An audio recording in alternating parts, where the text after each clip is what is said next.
Yes people, good morning, good afternoon, good evening to all of you. कैसे सब लोग? Hope so आप सब लोग बहुत बढ़िया रहेंगे। मैं बता दूं, मैं भी बहुत अच्छा हूं। तो चलिए आज हम रिवाइज करने वाले एक टॉपिक जिसका नाम है सैलरी। अब चार्जिंग सेक्शन 15 है, वो बोलती है कि सैलरी हेड में इनकम तभी टैक्सेबल होती है जब एम्प्लॉय एम्प्लॉयर का रिलेशनशिप होता है। एम्प्लॉय एम्प्लॉयर का रिलेशनशिप मींस मास्टर सर्वेंट का रिलेशनशिप है, तो इनकम इस हेड में टैक्सेबल होती है। अब क्वेश्चन ये आता है कि क्या सर हम कोई पार्ट टाइम जॉब करते हैं और उससे कोई सैलरी मिलती है, वो भी इसी हेड में टैक्सेबल होगी? Answer is yes. अगर आप पार्ट टाइम जॉब करो या फुल टाइम जॉब करो, आपको अगर सैलरी मिल रही है तो सैलरी है वो इसी हेड में टैक्सेबल होती है। अब क्वेश्चन ये आता है कि सैलरी टैक्सेबल कब होगी? सर ड्यू बेसिस पे टैक्सेबल हो जाएगी या फिर पैसा रोकड़ा मिलेगा रिसीव्ड बेसिस पे टैक्सेबल होगी? Right answer is whichever is earlier। अगर आपको सैलरी ड्यू बेसिस पे टैक्सेबल हो रही है या रिसीव बेसिस पे टैक्सेबल हो रही है, whichever is earlier जो है वो टैक्सेबल हो जाएगी। जैसे फॉर एन एग्जांपल, आपने जॉब किया कहीं पे, आपको पैसा अभी तक मिला नहीं है, पैसा हो सकता है 1 साल बाद मिलेगा, तो भी अभी आपको टैक्सेबल हो जाएगा। और अगर आपको कोई एडवांस में सैलरी मिल जाती है तो भी टैक्सेबल अभी हो जाएगी, बिकॉज रिसीव्ड और due whichever is earlier basis पे टैक्सेबल हो जाएगा। एक और चीज समझना, अगर कोई भी पार्टनर है और पार्टनर को पार्टनरशिप फर्म से कोई भी सैलरी मिलती है, रेम्यूनरेशन मिलता है, तो ध्यान रखना it is always taxable under the head PGBP. वो बिजनेस एंड प्रोफेशन में जाएगी, क्योंकि पार्टनर जो है वो पार्टनरशिप फर्म का एम्प्लॉय नहीं है, he is the part owner, he is the owner of the partnership firm. तो उसको जो भी रेम्यूनरेशन मिलेगा, सैलरी मिलेगी, that is always taxable under the head PGBP. एक और चीज समझना, एमपी एमएलए एमएलसी जो रहते हैं उनको जो सैलरी मिलती है वो टैक्सेबल होती है under income from other sources, because they are not providing service, means there is no employ employ relationship, they are representative of the people, और उनको जो भी सैलरी मिलेगी that is taxable under income from other sources. एक और चीज समझना, दो लाइन होती है, one is the contract of service and one is the contract for service. अगर कहीं पे कॉन्ट्रैक्ट ऑफ सर्विस दे रखा है, ये हमेशा ध्यान रखना, it is always taxable under the head salary, but अगर कॉन्ट्रैक्ट फॉर सर्विस दे रखा है, ये आपके टैक्सेबल हो जाएगा अंडर द हेड पीजीबीपी। अब एक और चीज समझना, बहुत बार क्या होता है कि अगर आप सैलरी किसी को फोरगो कर देते हो, जैसे मान लो आपकी सैलरी ड्यू हो गई लेकिन आप सैलरी जो है वो फोरगो कर देते हो, तो भी क्या आपके हाथ में टैक्सेबल होगी? Answer is yes. जैसे मान लो आपको सैलरी मिलने वाली है, आपने बोला कि ये वाली सैलरी गरीबों में बांट दो, तो भी वो सैलरी आप ही के हाथ में टैक्सेबल होगी। इसको बोला जाता है सैलरी फॉरगोन। लेकिन एक चीज समझना, अगर आप सैलरी है वो गवर्नमेंट को सरेंडर कर देते हो, एक रूल होता है उसके हिसाब से, अगर आप चाहो तो आप सेंट्रल गवर्नमेंट को अपनी सैलरी सरेंडर कर सकते हो, और अगर आपने गवर्नमेंट को सैलरी सरेंडर कर दी तो उस पर्टिकुलर केस में वो आपके लिए टैक्सेबल नहीं होता है। एक और चीज समझना, बहुत बार क्या होता है, आप जब जॉब ज्वाइन करते हो उससे पहले कोई पैसा मिलता है, या जॉब से रिटायर हो जाते हो उसके बाद में कोई पैसा मिलता है, लाइक ग्रेचुइटी वगैरह, then that is taxable under the head salary, वो भी सैलरी हेड में टैक्सेबल हो जाएगा। चलिए इस टॉपिक में हम सीखने वाले क्या है, इस टॉपिक में हम सीखने वाले हैं कि सैलरी इनकम कैसे कैलकुलेट करना है, और सैलरी इनकम कैसे कैलकुलेट करना है उसके लिए टोटल यहां पे इतने सारे नोट्स है, और अगर आप 17 नोट सीख लोगे तो आपको सैलरी टॉपिक है वो कंप्लीट हो जाएगा। सबसे पहले होता है बेसिक सैलरी। बेसिक सैलरी है वो हमेशा टैक्सेबल होता है। बेसिक सैलरी का मतलब होता है एक बेस सैलरी कि भैया इतना तो आपको मिलेगा, that is called basic salary, वो हमेशा टैक्सेबल होता है। दूसरा आपका होता है डियरनेस अलाउंस। डियरनेस अलाउंस का मतलब होता है, हिंदी में हम लोग बोलते हैं महंगाई भत्ता। अब डियरनेस अलाउंस अगर किसी भी पर्सन को मिलता है तो वो पूरा टैक्सेबल है, इट इज फुल्ली टैक्सेबल। अब एक चीज समझना, डियरनेस अलाउंस है ना वो 2 टाइप का होता है, one is the DA in terms और second is a DA not in terms. In terms का मतलब होता है ऐसा डीए जो आपके रिटायरमेंट बेनिफिट की कैलकुलेशन में काम में आएगा, that is called in terms. और नॉट इन टर्म्स का मतलब ऐसा डीए जो आपके रिटायरमेंट बेनिफिट का जो कैलकुलेशन होगा उसमें कंसिडर नहीं होगा, that is called DA not in terms. अब एक चीज समझना, टैक्सेबल करते टाइम आपको दोनों डीए टैक्सेबल करने हैं, मींस डीए इन टर्म्स है वो भी टैक्सेबल है, डीए नॉट इन टर्म्स है वो भी टैक्सेबल है। बहुत बार एग्जामिनर जो लिखता है वो ऐसे लिखता है कि DA forming part of the retirement benefit या not forming part of the retirement benefit. तो forming part of the retirement benefit means in terms और not forming part of the retirement benefit means not in terms. आपको taxable करते time अगर कोई DA मिलता है, पूरा टैक्सेबल करना है बाबू, पूरा आपको टैक्सेबल करने का है करके, ठीक है। चलिए उसके बाद में आगे बढ़ते हैं कमीशन। अगर मैं कमीशन की बात करूं तो कमीशन कोई भी टाइप का कमीशन हो, जैसे एक तो होता है टर्नओवर कमीशन, जैसे सेल्समैन वगैरह होते हैं उनको दिया जाता है टर्नओवर कमीशन, कि आप इतनी सेल करोगे तो आपको इतना कमीशन मिलेगा, that is called your turnover commission. तो टर्नओवर कमीशन मिले या बाकी कोई भी कमीशन मिले, अगर एम्प्लॉय को कमीशन मिलता है then it is always taxable. तो मैंने आपको यहां तक क्या बताया कि देखिए, सबसे पहले basic salary is fully taxable, DA अगर आपको मिलता है फुल्ली टैक्सेबल, भले वो इन टर्म्स है नॉट इन टर्म्स है। अगर कोई कमीशन मिलता है that is also fully taxable. अगर आपको कोई बोनस मिलता है, अब एक चीज समझना, अगर आपको कोई बोनस मिलता है तो बोनस टैक्सेबल होता है, लेकिन एक चीज ध्यान रखना, अगर मान लो एग्जामिनर सिर्फ इतना दे दे कि bonus declare by the employer, but अभी तक वो रिसीव नहीं हुआ, सिर्फ डिक्लेयर करने के बेसिस पे टैक्सेबल नहीं होगा, जैसे ही आपको वो रिसीव हो जाएगा उसके बेसिस पे वो टैक्सेबल हो जाएगा। एक कॉन्सेप्ट आता है advance salary and arrear salary. Advance salary किसको बोलते हैं? अगर आपको एडवांस में सैलरी मिल जाती है, अब क्वेश्चन ये आता है कि सर अगर एडवांस में सैलरी मिल गई तो क्या वो टैक्सेबल हो जाएगी? Answer is yes, advance salary taxable हो जाती है। जैसे मान लो मेरा एक एम्प्लॉय है, वो मुझे ये बोलता है कि सर आप हर महीने मुझे एडवांस में सैलरी दोगे, 1 तारीख को सैलरी दे दोगे। तो जैसे ही मैंने उसको 1 तारीख को सैलरी दी, उसके लिए वो टैक्सेबल हो जाएगी, तो एडवांस सैलरी टैक्सेबल हो जाती है। या बहुत बार कोई एम्प्लॉय ऐसा बोलता है कि नहीं सर मुझे है ना 1 साल की पूरी एडवांस में सैलरी चाहिए, तो जैसे ही आप सैलरी दोगे वो टैक्सेबल हो जाती है। लेकिन एक चीज समझना, बहुत बार एग्जामिनर बोलता है कि एडवांस अगेंस्ट सैलरी या सिर्फ एडवांस दे रखा है, तो ध्यान रखना वो एडवांस सैलरी नहीं है।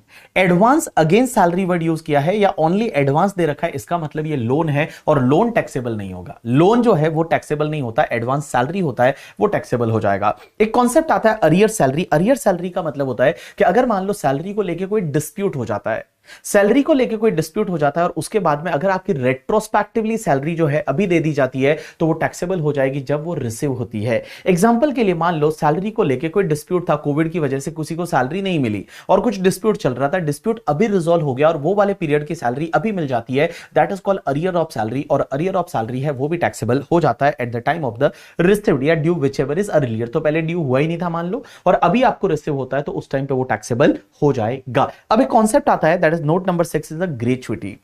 ग्रेच्युटी का मतलब क्या होता है कि ग्रेच्युटी का मतलब जब आप रिटायर होते हो ना, नॉर्मली आप रिटायर होते हो तब आपको जो पैसा मिलता है कि आपने इतनी मेहनत की है, तो आपको एक लॉयल्टी बोनस मिलता है, that is called your gratuity. अब एक चीज समझना, ग्रेच्युटी अगर आपको ड्यूरिंग द एम्प्लॉयमेंट मिल जाए, ड्यूरिंग द एम्प्लॉयमेंट का मतलब आप जॉब भी कर रहे हो और आपको ग्रेच्युटी मिल गई। अगर आप जॉब भी कर रहे हो और आपको ग्रेच्युटी मिल गई, तो वो फुल्ली टैक्सेबल हो जाएगा ऑल एम्प्लॉयज के लिए। ऑल एम्प्लॉयज का means government employ, non government employ, सबके लिए टैक्सेबल हो जाएगा अगर ड्यूरिंग द एम्प्लॉयमेंट है तो। लेकिन एक चीज समझना, अगर ग्रेच्युटी आपको रिटायरमेंट के टाइम पे मिलती है, नॉर्मली ग्रेच्युटी है वो रिटायरमेंट के टाइम पे मिलती है, तो अगर नॉर्मली ग्रेच्युटी आपको रिटायरमेंट के टाइम पे मिलती है, तो रिटायरमेंट के टाइम पे अगर ग्रेच्युटी मिला तो वो एग्जेम्प्ट है या टैक्सेबल है, उसमें डिपेंड करेगा कि वो एम्प्लॉय है कौन। और यहां पे एग्जेम्पशन मिलती है अंडर सेक्शन 10(10) में, और 10(10) की एग्जेम्पशन ये बोलती है कि अगर वो गवर्नमेंट एम्प्लॉय है, गवर्नमेंट एम्प्लॉय का मतलब होता है कि अगर वो दामाद जी है करके, ठीक है, गवर्नमेंट का एम्प्लॉय है, सेंट्रल गवर्नमेंट स्टेट गवर्नमेंट का एम्प्लॉय है, तो गवर्नमेंट एम्प्लॉय है, तो उस पर्टिकुलर केस में उसको जो भी ग्रेच्युटी मिलेगा ना रिटायरमेंट के टाइम पे, वो फुल्ली एग्जेम्प्ट है, उस पर कुछ भी टैक्स पे करने की जरूरत नहीं है। लेकिन अगर वो अदर एम्प्लॉय है, मींस प्राइवेट एम्प्लॉय है, नॉन गवर्नमेंट एम्प्लॉय है, उसके केस में क्या होगा, तो उसके केस में एग्जेम्पशन मिलती है 10(10) में, लेकिन उसका एक लिमिट है। और लिमिट कितना है, उसमें 2 पार्ट होता है। वन इज द वो एम्प्लॉय क्या पोगा एम्प्लॉय है या नॉन पोगा एम्प्लॉय है। पोगा एम्प्लॉय का मतलब होता है ऐसा एम्प्लॉय जिसपे पेमेंट ऑफ ग्रेच्युटी एक्ट 1972 लगता है, दैट इज कॉल्ड पोगा एम्प्लॉय। और नॉन पोगा एम्प्लॉय अपन उसको बोलेंगे जिसपे पेमेंट ऑफ ग्रेच्युटी एक्ट 1972 नहीं लगता, that is called non POGA employ. अब एक चीज समझना, पोगा एम्प्लॉय के केस में एग्जेम्पशन कितना मिलेगा, तो लॉ मेकर्स बोलते हैं पोगा एम्प्लॉय के केस में एग्जेम्पशन लेने के लिए आप एक काम करिए, सबसे पहले लीजिए 15 divide by 26 multiply by salary per month और multiply by number of years of the completion of service. Second is the actual amount received and third is the maximum 20 lakh, whichever is lower है उतने की आपको exemption मिल जाएगी। तो मैंने क्या बोला, सबसे पहले पोगा एम्प्लॉय। पोगा एम्प्लॉय का मतलब होता है कि अगर कोई ऐसा एम्प्लॉय जिसपे पेमेंट ऑफ ग्रेच्युटी एक्ट लगता है, तो वहां पे एग्जेम्पशन कितना मिलेगा। सबसे पहले आप एक काम करिए, 15 divide by 26 multiply by salary per month multiply by number of years of completion of service.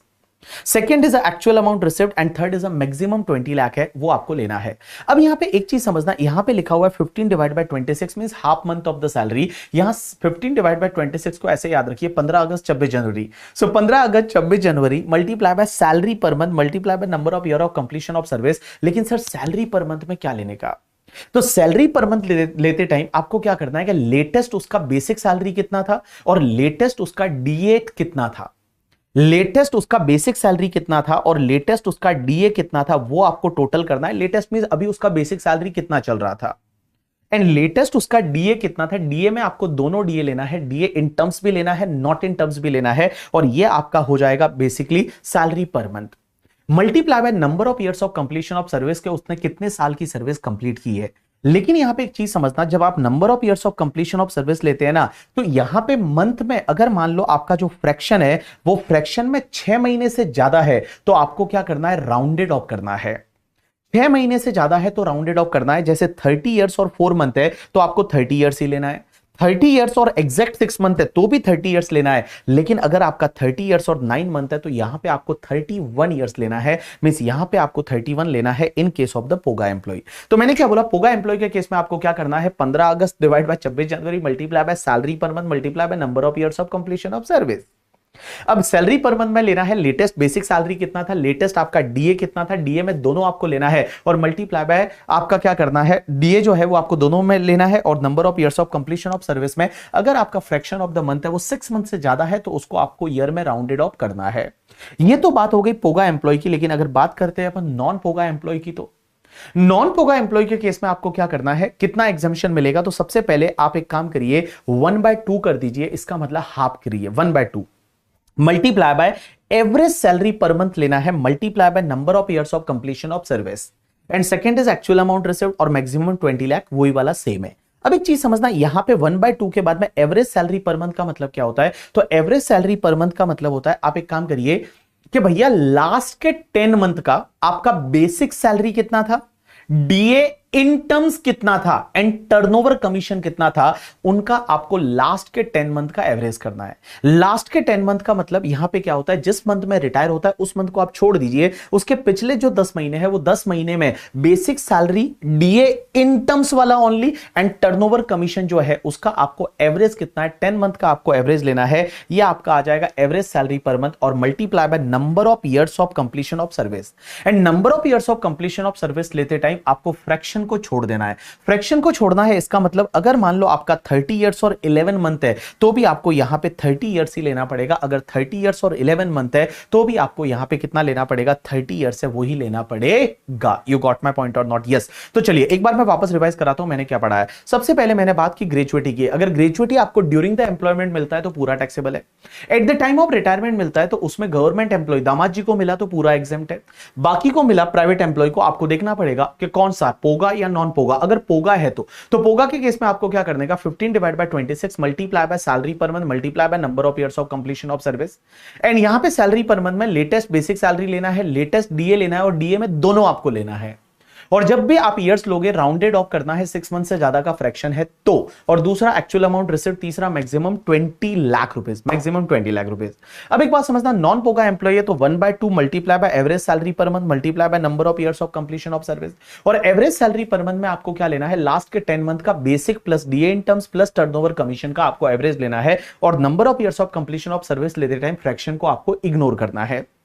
अब एक और चीज समझना, अगर मान लो एक एम्प्लॉय है रिटायर हुआ एक जगह से और उसको कोई ग्रेचुइटी मिला और उसने एग्जेम्पशन लिया 8 लाख का, अब उसने कुछ नया जॉब ज्वाइन किया और वहां से वापस रिटायर हुआ और अब वहां से जब वापस रिटायर हो रहा है ना, तो ध्यान रखना कि वहां पे एग्जेम्पशन लेते टाइम आप 8 लाख का एग्जेम्पशन पहले ले चुके हो तो रिमेनिंग वाले के लिए आप मैक्सिमम 12 लाख का ही एग्जेम्पशन ले सकते हो। इसका मतलब ये जो यहां पे 20 लाख का लिमिट होता है ना, दिस 20 लाख का limit is for the overall gratuity exemption from multiple employer. Means अगर आपके मल्टीपल एम्प्लॉयर थे और मल्टीपल एम्प्लॉयर से आपको ग्रेचुइटी मिल रहा है तो उस पर्टिकुलर केस में 20 लाख का लिमिट है वो आपके टोटल पे लगेगा। चलिए उसके बाद नेक्स्ट नोट पे चालू करते हैं पेंशन। पेंशन का मतलब टेंशन नहीं, पेंशन। पेंशन क्या होता है, तो देखो पेंशन दो तरीके की होती है।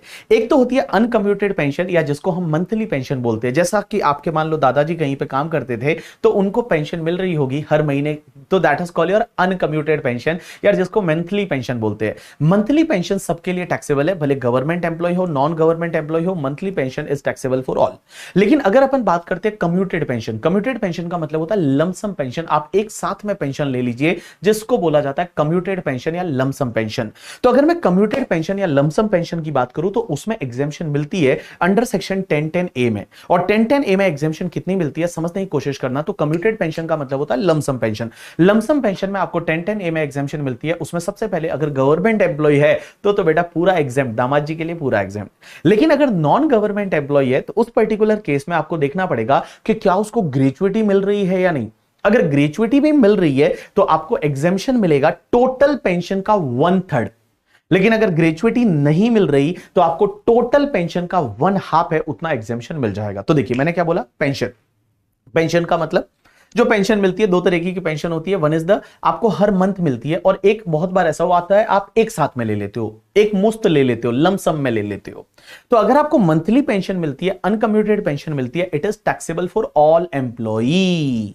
लेकिन अगर आपको लमसम पेंशन मिलती, आपको मंथली पेंशन मिलती है, मैंने क्या बोला, देखो मंथली पेंशन मिलती है, हर महीने पेंशन मिलती है, जिसको अनकम्प्यूटेड पेंशन बोलते हैं, that is taxable for all employee. लेकिन अगर आप लमसम पेंशन ले लेते हो, एक साथ में पेंशन ले लेते हो, तो उसमें एग्जेम्पशन मिलेगा। गवर्नमेंट एम्प्लॉय के लिए पूरा एग्जेम्प्ट है, अदर एम्प्लॉय के लिए देखना पड़ेगा कि आपको ग्रेच्युटी मिल रही है। अगर ग्रेच्युटी मिल रही है तो उस पर्टिकुलर केस में टोटल पेंशन का 1/3 एग्जेम्प्ट है, और ग्रेच्युटी नहीं मिल रही तो टोटल पेंशन का 1/2 है, वो एग्जेम्प्ट हो जाएगा। एक और चीज समझना है यहां पे, बहुत बार एग्जामिनर ऐसा देगा कि आपको 3 लाख का पेंशन मिला है लमसम में, जो कि आपका 60% ऑफ पेंशन है। तो एक बात समझना, एग्जेम्पशन लेते टाइम आप सीधा 3 लाख का 1/3 नहीं करोगे, या 3 लाख का 1/2 नहीं करोगे। आपको क्या करना पड़ेगा, वो 3 लाख का जो पेंशन आपको मिला है वो तो 60% के लिए मिला है ना, पहले आपको टोटल पेंशन कैलकुलेट करनी पड़ेगी। और टोटल पेंशन कैसे कैलकुलेट करोगे कि जो 3 लाख मिला है that is divide by 60% multiply by 100% के लिए कितना होगा, 5 लाख होगा। तो 5 लाख का 1/3 या 5 लाख का 1/2 है, उतना आपका एग्जेम्प्ट हो जाएगा। चलिए अब अपन चालू करते हैं note number 8, that is the leave salary. Leave salary क्या होता है कि बहुत बार आप जो लोग हैं वो लीव लेते ही नहीं है। मींस एम्प्लॉयर ने लीव दिया कि आप भैया हर साल में आप मान लो 20 डेज या 30 डेज का लीव लीजिए, बट आप लीव लेते ही नहीं हो, आप तो भी जॉब पे जाते हो, तो उसके लिए जो पैसा मिलता है that is called your leave salary.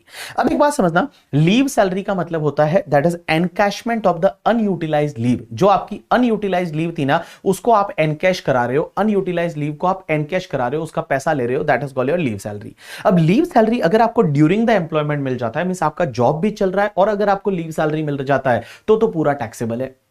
लेकिन अगर मान लो लीव सैलरी आपको रिटायरमेंट के टाइम पे मिलता है तो क्या होगा, अगर आपको रिटायरमेंट के टाइम पे मिलता है और दामाद जी है तो पूरा एग्जेम्प्ट अंडर सेक्शन 10(10)AA। लेकिन अगर दामाद जी नहीं है तो आपको एग्जेम्पशन मिलेगा, लेकिन एग्जेम्पशन कितना मिलेगा उसकी लिमिट है। लिमिट में यहां पे 4 अमाउंट है, चारों में से विचएवर इज लोअर। सबसे पहला, जितना आपका लीव क्रेडिट है multiply by average salary per month. दूसरा 10 month multiply by average salary per month. तीसरा एक्चुअल अमाउंट रिसीव्ड, एंड चौथा 25 लाख। यहां पे बेटा अमेंडमेंट हुआ है, लास्ट ईयर तक 3 लाख हुआ करता था, but now it is 25 lakh whichever is lower. तो मैंने क्या बोला, सबसे पहले आप एक काम करिए, leave credit multiply by average salary per month, 10 month multiply by average salary per month, actual amount received and maximum 25 lakh. अब यहां पे एक चीज समझना, लीव क्रेडिट किसको बोलते हैं। तो लीव क्रेडिट का मतलब होता है कि आपका लीव क्रेडिट है कितना, मींस कितनी लीव आपको अलाउ की थी और उसमें से आपने कितनी लीव ले ली, तो उसका जो बैलेंस रहेगा that is called your leave credit. जैसे leave allowed minus leave taken को आप लेस कर दीजिए, जो बचेगा that is called your leave credit. अब एक चीज समझना, लीव अलाउड में आप कितना लोगे पता है, लीव अलाउड लेते टाइम जो एम्प्लॉयर जितना भी लीव अलाउ कर रहा है वो लोगे। लेकिन एक चीज ध्यान रखना, यहां इनकम टैक्स के हिसाब से मैक्सिमम कंप्लीटेड ईयर का मैक्सिमम 30 डेज का लीव हो सकता है।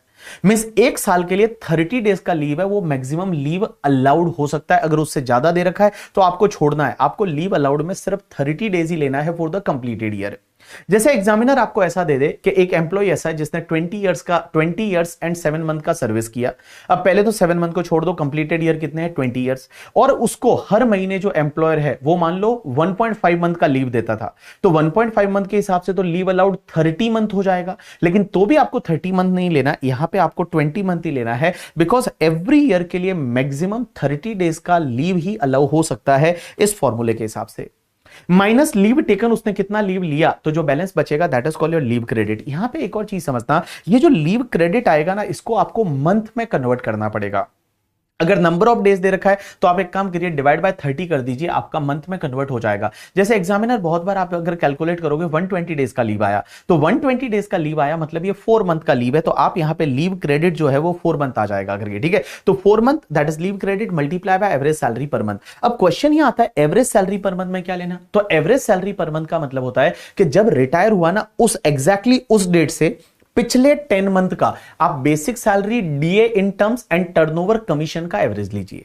मींस जिस डेट को रिटायर होता है उस डेट को छोड़ दीजिए, उसके एग्जैक्टली लास्ट के 10 मंथ का एक काम करिए, basic salary plus DA in terms plus turnover commission का आप एवरेज ले लीजिए, वो आपको मिल जाएगा average salary per month. You got my point और नॉट? यस। चलिए अब अपन नेक्स्ट नोट पे चलते हैं, that is called your VRS. VRS का मतलब होता है वॉलंटरीली रिटायरमेंट स्कीम। अब एक बात समझना, बहुत बार क्या होता है कि एम्प्लॉय का रिटायरमेंट है वो ड्यू होना बाकी है, अभी तक रिटायर हुआ नहीं है, लेकिन उसको बोल दिया जाता है कि अगर आपको चाहे तो आप वॉलंटरीली रिटायरमेंट ले सकते हो, आपको एक कंपनसेशन मिलेगा, आपको पैसा मिलेगा, that is called VRS compensation. तो वीआरएस कंपनसेशन अगर किसी को मिलता है तो उस पर क्या एग्जेम्पशन मिलेगा? आंसर इज यस, उस पर एग्जेम्पशन मिलेगा अंडर सेक्शन 1010C में। और ये 1010C में एग्जेम्पशन कितना मिलेगा? तो उसके लिए आप एक काम करिए, सबसे पहले ले लीजिए सैलरी पर मंथ कितना है, मल्टीप्लाई बाय 3 मंथ कर दीजिए, तो इसका मतलब हुआ 3 मंथ का salary, multiply by number of years of completion of service, means आपने कितने साल का सर्विस कंप्लीट किया था। यहां पे भी अगर आपका फ्रैक्शन है तो वो इग्नोर करना है, अगर फ्रैक्शन ऑफ द ईयर है वो आपको इग्नोर करना है। जैसे 25 ईयर्स और 9 मंथ दे रखा है तो आपको 25 ईयर्स ही लेना है। तो salary per month multiply bye 3 month means 3 month का सैलरी हो गया, multiply by number of years of completion of service. Now second में आप एक काम करिए, salary per month multiply by number of remaining month of the service, means आपका कितना सर्विस रिमेनिंग रहा है। जैसे मान लो आपको एग्जामिनर ऐसा दे दे कि आपका 5 इयर्स का सर्विस रिमेनिंग है, तो 5 इयर्स मल्टीप्लाई बाय 12 मतलब 60 मंथ का सर्विस है वो आपका रिमेनिंग है। तो आप एक काम करिए, salary per month multiply bye 60 कर दीजिए। तीसरा आपको लेना है एक्चुअल अमाउंट रिसीव्ड, और चौथा maximum 5 lakh, whichever is lower है उतना, विचएवर इज लोअर है उतने का आपको एग्जेम्पशन मिल जाएगा। तो देखिए एग्जेम्पशन कितना मिलेगा वीआरएस के केस में, तो वीआरएस के केस में आप एक काम करिए, सबसे पहले सैलरी पर मंथ लीजिए। अब सैलरी पर मंथ में क्या लेने का कि तभी का आपका बेसिक सैलरी कितना है, डीए इन टर्म्स कितना है, एंड प्लस टर्नओवर कमीशन कितना है। तो basic salary plus DA in terms वाला कितना है, प्लस टर्नओवर कमीशन कितना है, वो ले लीजिए। That is salary per month multiply bye 3 month multiply by number of years of completion of service. Second क्या है, salary per month multiply by number of remaining month of the service, and third क्या है, actual amount received, and fourth क्या है, maximum 5 lakh, whichever is lower है उतने का exemption आपको मिल जाएगा। अब एक और चीज समझना, नोट नंबर 13 आता है, that is the retrenchment compensation. Retrenchment compensation क्या होता है कि बहुत बार एम्प्लॉइज को हटा दिया जाता है जॉब से, एम्प्लॉइज को हटाया जाता है जॉब से। इसका मतलब ये होता है कि जैसे कंपनी जो है वो चटनी करती है ना, चटनी आपने सुना होगा कि इतने एम्प्लॉय की चटनी कर दी, इस कंपनी ने 10% एम्प्लॉय कम कर दिया, दैट इज अगर रिट्रेंच कर रहे हैं। तो अगर आप एम्प्लॉय को निकालते हो तो उसको कोई कंपनसेशन देते हैं as per the industrial dispute act, और वो रिट्रेंचमेंट कंपनसेशन होता है। तो क्या उस पर एग्जेम्पशन मिलती है? आंसर इज यस, उस पर एग्जेम्पशन मिलती है अंडर सेक्शन 1010B में। और ये 1010B में एग्जेम्पशन कितनी मिलेगी, उसमें दो पार्ट है, विचएवर इज लोअर। सबसे पहला, जितना compensation as per industrial dispute act है, means compensation as per industrial dispute act और maximum 5 lakh, whichever is lower है उतने का आपको एग्जेम्पशन मिल जाएगा। तो एग्जेम्पशन कितना मिलेगा? एग्जेम्पशन मिलेगा कि जो compensation as per the industrial dispute act और maximum 5 lakh, whichever is lower. But sir ये इंडस्ट्रियल डिस्प्यूट एक्ट के हिसाब से कंपनसेशन कैलकुलेट कैसे होता है? तो उसके लिए आप एक काम करिए, सबसे पहले लीजिए 15 डिवाइड बाय 26, 15 अगस्त 26 जनवरी, मल्टीप्लाई कर दीजिए average salary of the last 3 month, last 3 month का एवरेज सैलरी कितना है वो ले लीजिए, और multiply by number of years of completion of service. और यहां number of years of completion of service लेते टाइम आपको ध्यान रखना है, अगर फ्रैक्शन 6 महीने से ज्यादा है तो यहां पे आपको राउंडेड ऑफ करना है। एक बात बताऊं आपको, देखो दो जगह ही ऐसी है जहां पे आपको ईयर का फ्रैक्शन राउंडेड ऑफ करना है, एक तो ग्रेचुइटी में पोगा एम्प्लॉय और दूसरा रिट्रेंचमेंट कंपनसेशन। बस दो जगह ही ऐसी है जहां पे आपको number of years of completion of service है उसमें 6 महीने से ज्यादा के फ्रैक्शन को राउंडेड ऑफ करना है, एक तो ग्रेचुइटी में पोगा एम्प्लॉय और दूसरा ये तुम्हारा रिट्रेंचमेंट कंपनसेशन वाला। अब यहां पे एवरेज सैलरी पर मंथ लेते टाइम आपको सैलरी की डेफिनेशन में क्या लेना है, तो सैलरी की डेफिनेशन में आपका basic salary plus DA in terms plus turnover commission. एक बात बताऊं, मैक्सिमम जगह आपके सैलरी की डेफिनेशन में यही आएगा, basic salary plus DA in terms plus turnover commission. सिर्फ ध्यान रखना कि एक तो तुम्हारे वहां पे जो ग्रेचुइटी में अपन ने पोगा एम्प्लॉय पढ़ा था, वो पोगा एम्प्लॉय में वहां पे सैलरी में बेसिक प्लस डीए दोनों है, डीए दोनों है करके, ठीक है। वहां एक जगह चेंज है, अदरवाइज आप देखोगे तो हर जगह यही डेफिनेशन है, salary plus DA in terms plus turnover commission. लेकिन पोगा एम्प्लॉय में ग्रेचुइटी एग्जेम्पशन लेते टाइम वहां पे सैलरी प्लस डीए में बोथ लिखा हुआ था, डीए इन टर्म्स भी लेना है, नॉट इन टर्म्स भी लेना है पोगा में। और एक मैं सैलरी की डेफिनेशन में चेंजेस बताऊंगा इन case of the house facility, जब मैं हाउस फैसिलिटी पढ़ाऊंगा वहां पे मैं आपको एक चेंज बताऊंगा। चलिए अब अपन बात करते हैं अलाउंसेस की। ये अलाउंसेस क्या होते हैं कि जैसे बहुत बार हर महीने आपको कुछ ना कुछ खर्चे होते हैं, तो उसके लिए आपका एम्प्लॉयर आपको एक फिक्स पैसा दे देता है कि चलिए इतना पैसा मिलेगा, आपको खर्चा करना है तो करो, नहीं करो तुम्हारी मर्जी है, ठीक है। जैसे एचआर है, house rent allowance. House rent allowance क्या होता है, हर महीने एम्प्लॉयर आपको एक पैसा देता है, एक फिक्स अमाउंट देता है, आपको खर्चा करना है तो करो, आपको घर लेके रहना है घर लेके रहो, रोड पे रहना है रोड पे रहो, आपको अगर मान लो रेलवे स्टेशन पे रहना है रेलवे स्टेशन रहो, आपको पैसा मिलेगा, दैट इज कॉल्ड अलाउंसेस। अब एक चीज समझना, अलाउंसेस के केस में क्या होता है, आपको एग्जेम्पशन मिलती है, वो एग्जेम्पशन मिलती है अंडर सेक्शन 1014 करके। अब ये एग्जेम्पशन कितनी मिलती है, क्या मिलती है, अपन एक काम करते हैं, इसका एक शॉर्टकट मैंने आपको बताया था, दैट इज द कुत्ता टीसी उधर है करके। आपको इसको ऐसे याद रखना है, कुत्ता टीसी उधर है करके, ठीक है। कुत्ता, एक कुत्ता अलग है, एक है टीसी उधर और एक है का मतलब होता है एचआरए, वो अपन लास्ट में देखेंगे। चलिए सबसे पहले बात करते हैं कुत्ता। कुत्ता में सबसे पहला होता है सी का मतलब कम्यूटेशन अलाउंस या जिसको ट्रांसपोर्ट अलाउंस बोलते हैं। कम्यूटेशन अलाउंस या ट्रांसपोर्ट अलाउंस किस लिए मिलता है, अगर आप ऑफिस से घर पे जाओ, घर से ऑफिस जाओ और उसके लिए आपके कुछ खर्चे होते हैं, तो ऑफिस से घर, घर से ऑफिस के लिए आपको कम्यूटेशन अलाउंस मिलता है। तो कम्यूटेशन अलाउंस अगर आपको मिल रहा है तो उसके सामने आपको एग्जेम्पशन मिलेगी, बट एग्जेम्पशन सिर्फ यहां पे किसको मिलती है, दिव्यांग एम्प्लॉय को। अगर कोई भी एम्प्लॉय है वो ब्लाइंड है, डेफ है या फिर डम्ब है या हैंडीकैप्ड है, मींस दिव्यांग एम्प्लॉय है, उसको एग्जेम्पशन मिलती है मैक्सिमम 3200 पर मंथ की।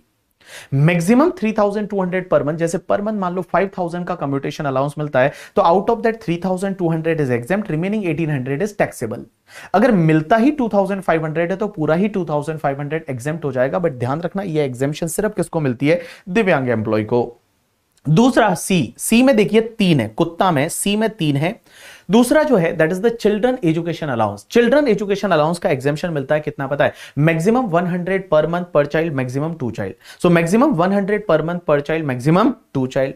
चिल्ड्रन हॉस्टल अलाउंस है, उसका एग्जेम्पशन मिलेगा maximum 300 per month per child, maximum 2 child. उसके बाद यू का मतलब होता है अंडरग्राउंड अलाउंस, जो माइंस में काम करते हैं उन एम्प्लॉयज को मिलता है अंडरग्राउंड अलाउंस, उसमें एग्जेम्पशन मिलेगी मैक्सिमम 800 पर मंथ। उसके बाद में आपका कुत्ता, टी का मतलब होता है यहां पे that is tribal area allowance. जो ट्राइबल एरियाज वगैरह, जैसे मान लो छत्तीसगढ़ के कुछ एरियाज है, मान लो वो ट्राइबल एरियाज है, तो ट्राइबल एरियाज में अगर कोई एम्प्लॉय काम करता है तो उसको ट्राइबल एरिया अलाउंस मिलता है, उसमें आपको एग्जेम्पशन मिलेगी मैक्सिमम 200 पर मंथ। उसके बाद में allowances for the employ of the transport undertaking, कुत्ता आ मतलब last, that is allowances to employ of the transport undertaking. जो ट्रांसपोर्ट अंडरटेकिंग में जो ड्राइवर होते हैं, कंडक्टर होते हैं, उनको एक जो अलाउंस मिलता है उसमें एग्जेम्पशन मिलेगी, जितना अमाउंट रिसीव्ड हुआ उसका 70% या 10,000 per month, which ever is lower है उतने का एग्जेम्पशन मिल जाएगी। तो यहां पे आपका ये कंप्लीट हो जाता है कुत्ता करके, ठीक है। तो 3 सी वाले U T and A, that is कुत्ता। तो देखिए सबसे पहले कुत्ता, सबसे पहला कम्यूटेशन अलाउंस या जिसको अपन ट्रांसपोर्ट अलाउंस भी बोलते हैं, घर से ऑफिस, ऑफिस से घर, जो भी तुम्हारा हैंडीकैप्ड एम्प्लॉय है उसको अगर ये मिलता है तो उसको एग्जेम्पशन मिलेगी 3200 पर मंथ मैक्सिमम। दूसरा children education allowance 100 per month per child, maximum 2 child exemption मिलेगी। Children hostel allowance 300 per month per child, maximum 2 child exemption मिलेगी। अंडरग्राउंड अलाउंस है, उसमें मैक्सिमम 800 पर मंथ का एग्जेम्पशन मिलेगा। ट्राइबल एरिया अलाउंस में maximum 200 per month का exemption मिलेगा। And allowances to the employ of the transport undertaking है, उसमें जितना अमाउंट आपको रिसीव्ड हुआ उसका 70% या maximum 10,000 per month, which ever is lower है उतने का एग्जेम्पशन मिल जाएगी। तो देखो कुत्ता में क्या है, लिमिट है कि इस लिमिट है इतनी एग्जेम्पशन मिलेगी, कुत्ते को अपने के लिमिट में रहने का, तो लिमिट वाली एग्जेम्पशन मिलेगी। उसके बाद टीसी उधर है, तो सबसे पहले टीसी उधर है में क्या आता है, तो टी का मतलब ट्रेवलिंग और ट्रेवलिंग ऑन टूर अलाउंस। यहां पे ट्रेवलिंग ऑन टूर अलाउंस का मतलब होता है बहुत सारे एम्प्लॉय है वो टूर पे ही रहते हैं, जैसे मान लो सेल्समैन वगैरह, that is called travelling on tour allowance. एक तुम्हारा कन्वेंस अलाउंस, उसके बाद यूनिफॉर्म अलाउंस, उसके बाद डेली अलाउंस, उसके बाद हेल्पर अलाउंस जो ऑफिस पर्पस के लिए होता है, और रिसर्च अलाउंस या एकेडमिक अलाउंस। एक बात समझना, यहां पे टीसी उधर करके, ठीक है, तो टीसी उधर है travelling on tour allowance, second is convince allowance, third is uniform allowance, fourth is daily allowance, fifth is helper allowance and sixth is research allowance या जिसको अपन एकेडमिक अलाउंस भी बोलते हैं। एक चीज समझना, ये जितने भी अलाउंसेस है ना, ये आपके एग्जेम्प्ट उतने होंगे जितना एम्प्लॉय ने खर्चा कर दिया। मींस एम्प्लॉय ने जितना खर्चा किया वो एग्जेम्प्ट है, और बेटा बाकी वाला टैक्सेबल होगा। जैसे मान लो ट्रेवलिंग ऑन टूर अलाउंस या कन्वेंस अलाउंस है, वो 10,000 मिला, out of that 7,000 is spend by the employee, तो रिमेनिंग 3,000 है वो टैक्सेबल हो जाएगा। तो मैंने क्या बोला, यहां पे देखिए travelling on tour allowance, conveyance allowance, uniform allowance, daily allowance, helper allowance and research allowance. इसमें आपको एग्जेम्पशन कितना मिलेगा, जितना अमाउंट एक्चुअली स्पेंड किया उतना एग्जेम्प्ट है, बाकी वाला टैक्सेबल हो जाएगा। Next part is related to the HRA. HRA का मतलब होता है हाउस रेंट अलाउंस। अब एक चीज समझना, एचआरए की एग्जेम्पशन मिलती है अंडर सेक्शन 1013A, बट ये एग्जेम्पशन कितनी मिलती है, which ever is lower out of the 3 amount. सबसे पहला क्या है, 40% और 50% ऑफ द सैलरी। आपकी जो सैलरी है उसका 40% या 50% करिए। अब आप बोलोगे 40% 50% कैसे डिसाइड होगा, तो देखो अगर मान लो एम्प्लॉय है, उसने जो घर लिया है वो मेट्रो में लिया है। मेट्रो का मतलब यहां पे 4 सिटीज है, Mumbai, Delhi, Kolkata and Chennai. So only Mumbai, Delhi, Kolkata and Chennai. So Mumbai, Delhi, Kolkata and Chennai, वहां पे अगर रहता है एम्प्लॉय तो उस पर्टिकुलर केस में 50%, अदर जगह रहता है तो आपका 40%। तो आप एक काम करिए, सबसे पहले 40% और 50% ऑफ सैलरी लीजिए। लेकिन यहां पे सैलरी का मतलब होता है basic salary plus DA in terms plus turnover commission. तो basic salary plus DA in terms plus turnover commission लेना है। दूसरा आपका actual amount received HRA employ को कितना मिला, एंड तीसरा आपको जितना रेंट एम्प्लॉय ने पे किया माइनस 10% ऑफ सैलरी। तो जितना एम्प्लॉय ने रेंट पे किया माइनस 10% ऑफ द सैलरी, और सैलरी का मतलब वही basic plus DA in terms plus turnover commission, which ever is lower है उतना आपको एग्जेम्पशन मिल जाएगा। तो देखिए मैंने क्या बोला, एचआरए का एग्जेम्पशन, एचआरए का एग्जेम्पशन मिलता है वो 1013A में मिलता है। कितना एग्जेम्पशन मिलेगा, तो 40 और 50% ऑफ द सैलरी। दूसरा क्या है तुम्हारा एक्चुअल अमाउंट रिसीव्ड, और तीसरा rent paid minus 10% of salary, which ever is lower है उतना एग्जेम्पशन मिल जाएगा। अब एक बात बताऊं मैं आपको, कुत्ता टीसी उधर है को छोड़ के अगर कोई भी अलाउंसेस मिलता है, जैसे मान लो आपको कोई अदर अलाउंसेस मिल गया, जैसे टिफिन अलाउंस मिल गया या मेडिकल अलाउंस मिल गया, तो अलाउंसेस वर्ड अगर आपको दे रखा है और इसको छोड़ के अगर कोई भी दूसरा अलाउंस मिलता है तो समझना वो हमेशा टैक्सेबल है ऑल एम्प्लॉय के लिए, वो हमेशा टैक्सेबल है ऑल एम्प्लॉयज के लिए। तो यहां पे ये वाला नोट है वो आपका कंप्लीट हो जाता है। अब अपन चालू करते हैं प्रोविडेंट फंड करके।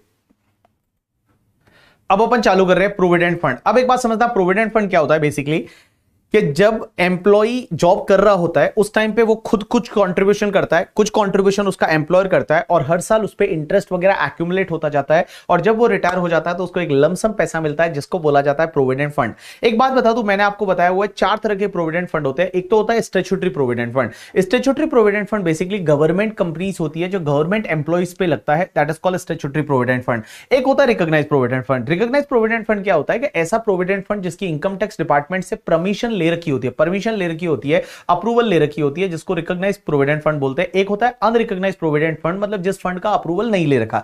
ये 3 जो फंड होते हैं इसको ईपीएफ भी बोला जाता है, एम्प्लॉय प्रोविडेंट फंड। एक होता है PPF, that is public provident fund. Public provident fund normal public के लिए होता है, एम्प्लॉय की जरूरत नहीं, सबके लिए होता है, आपके मेरे लिए होता है, वो पीपीएफ होता है।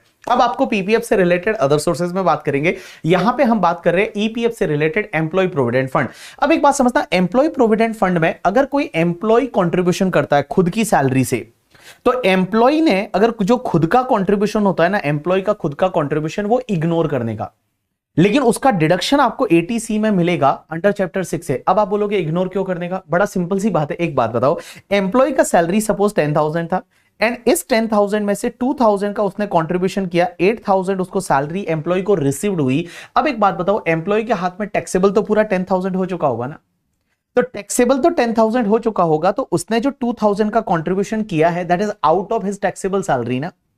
तो यहां पे एम्प्लॉय का जो खुद का कंट्रीब्यूशन होता है ना, वो खुद का कंट्रीब्यूशन इग्नोर करने का। लेकिन एम्प्लॉयर का जो कंट्रीब्यूशन है उसका क्या होगा, तो एम्प्लॉयर का कंट्रीब्यूशन जो है वो एम्प्लॉय को बेनिफिट हुआ, लेकिन एम्प्लॉयर का कंट्रीब्यूशन जो है वो एग्जेम्प्ट हो जाएगा, और जो इंटरेस्ट हर साल एक्यूमुलेट होगा वो भी एग्जेम्प्ट हो जाएगा, और लमसम पैसा जब मिलता है एम्प्लॉय को रिटायरमेंट के टाइम पे तो वो भी एग्जेम्प्ट हो जाएगा अंडर सेक्शन 10(11).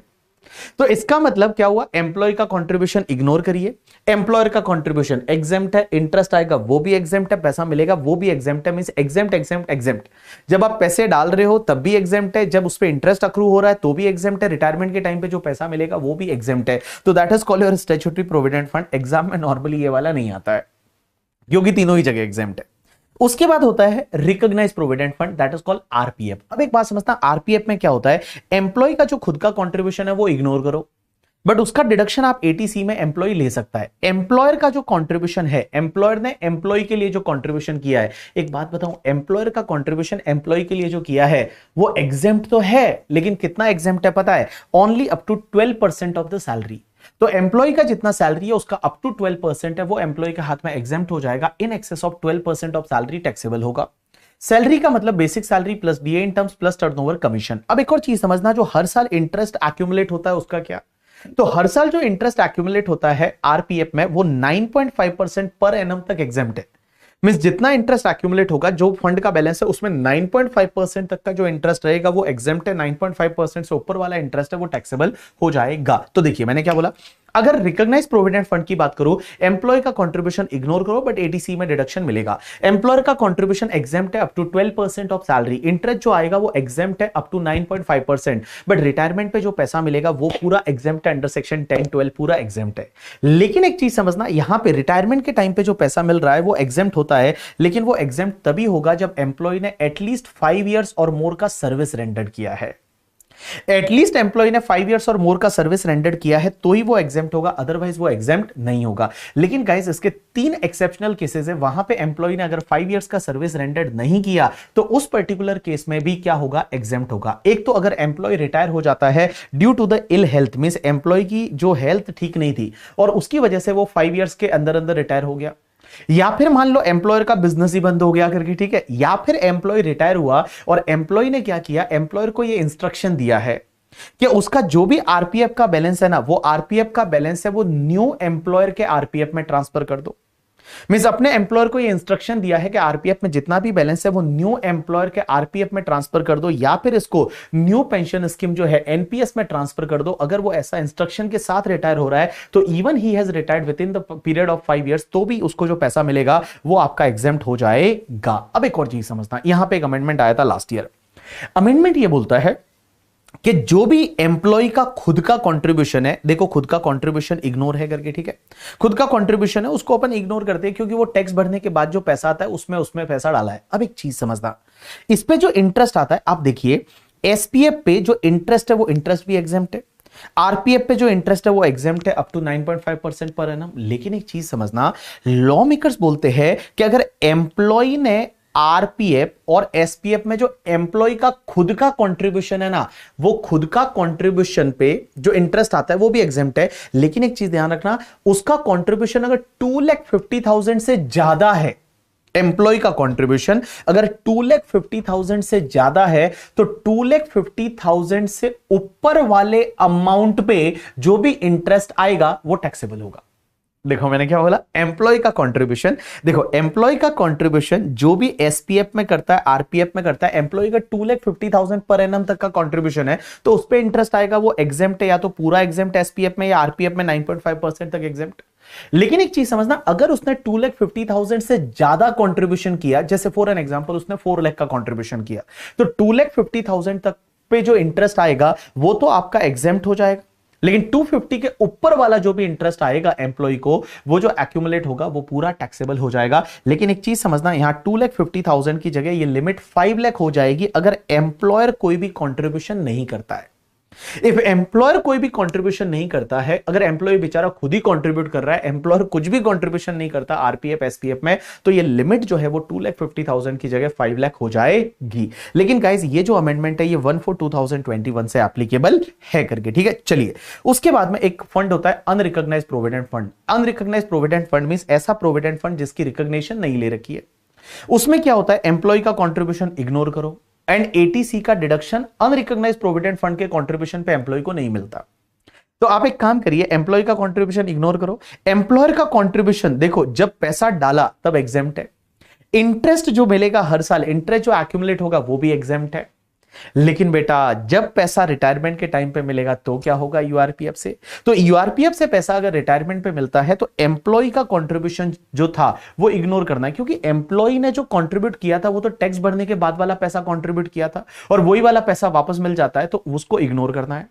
लेकिन एम्प्लॉय के कंट्रीब्यूशन पे जो भी इंटरेस्ट आएगा वो इंटरेस्ट टैक्सेबल हो जाएगा under income from other sources, और जो एम्प्लॉयर का कंट्रीब्यूशन और एम्प्लॉयर के कंट्रीब्यूशन पे इंटरेस्ट था वो टैक्सेबल हो जाएगा under the head salary in hands of the employee. तो देखिए मैंने क्या बोला, अनरिकॉग्नाइज्ड प्रोविडेंट फंड में क्या होता है, एम्प्लॉय का कंट्रीब्यूशन इग्नोर करो, एम्प्लॉयर का कंट्रीब्यूशन जब किया तब एग्जेम्प्ट है, इंटरेस्ट आया वो भी एग्जेम्प्ट है, पैसा मिलेगा तो टैक्सेबल है। एम्प्लॉय का कंट्रीब्यूशन है वो इग्नोर करो, एम्प्लॉय के कंट्रीब्यूशन पे जो इंटरेस्ट आया that is taxable under income from other sources. Employer का कंट्रीब्यूशन है, एम्प्लॉयर के कंट्रीब्यूशन पे जो इंटरेस्ट आएगा that is taxable under the head salary.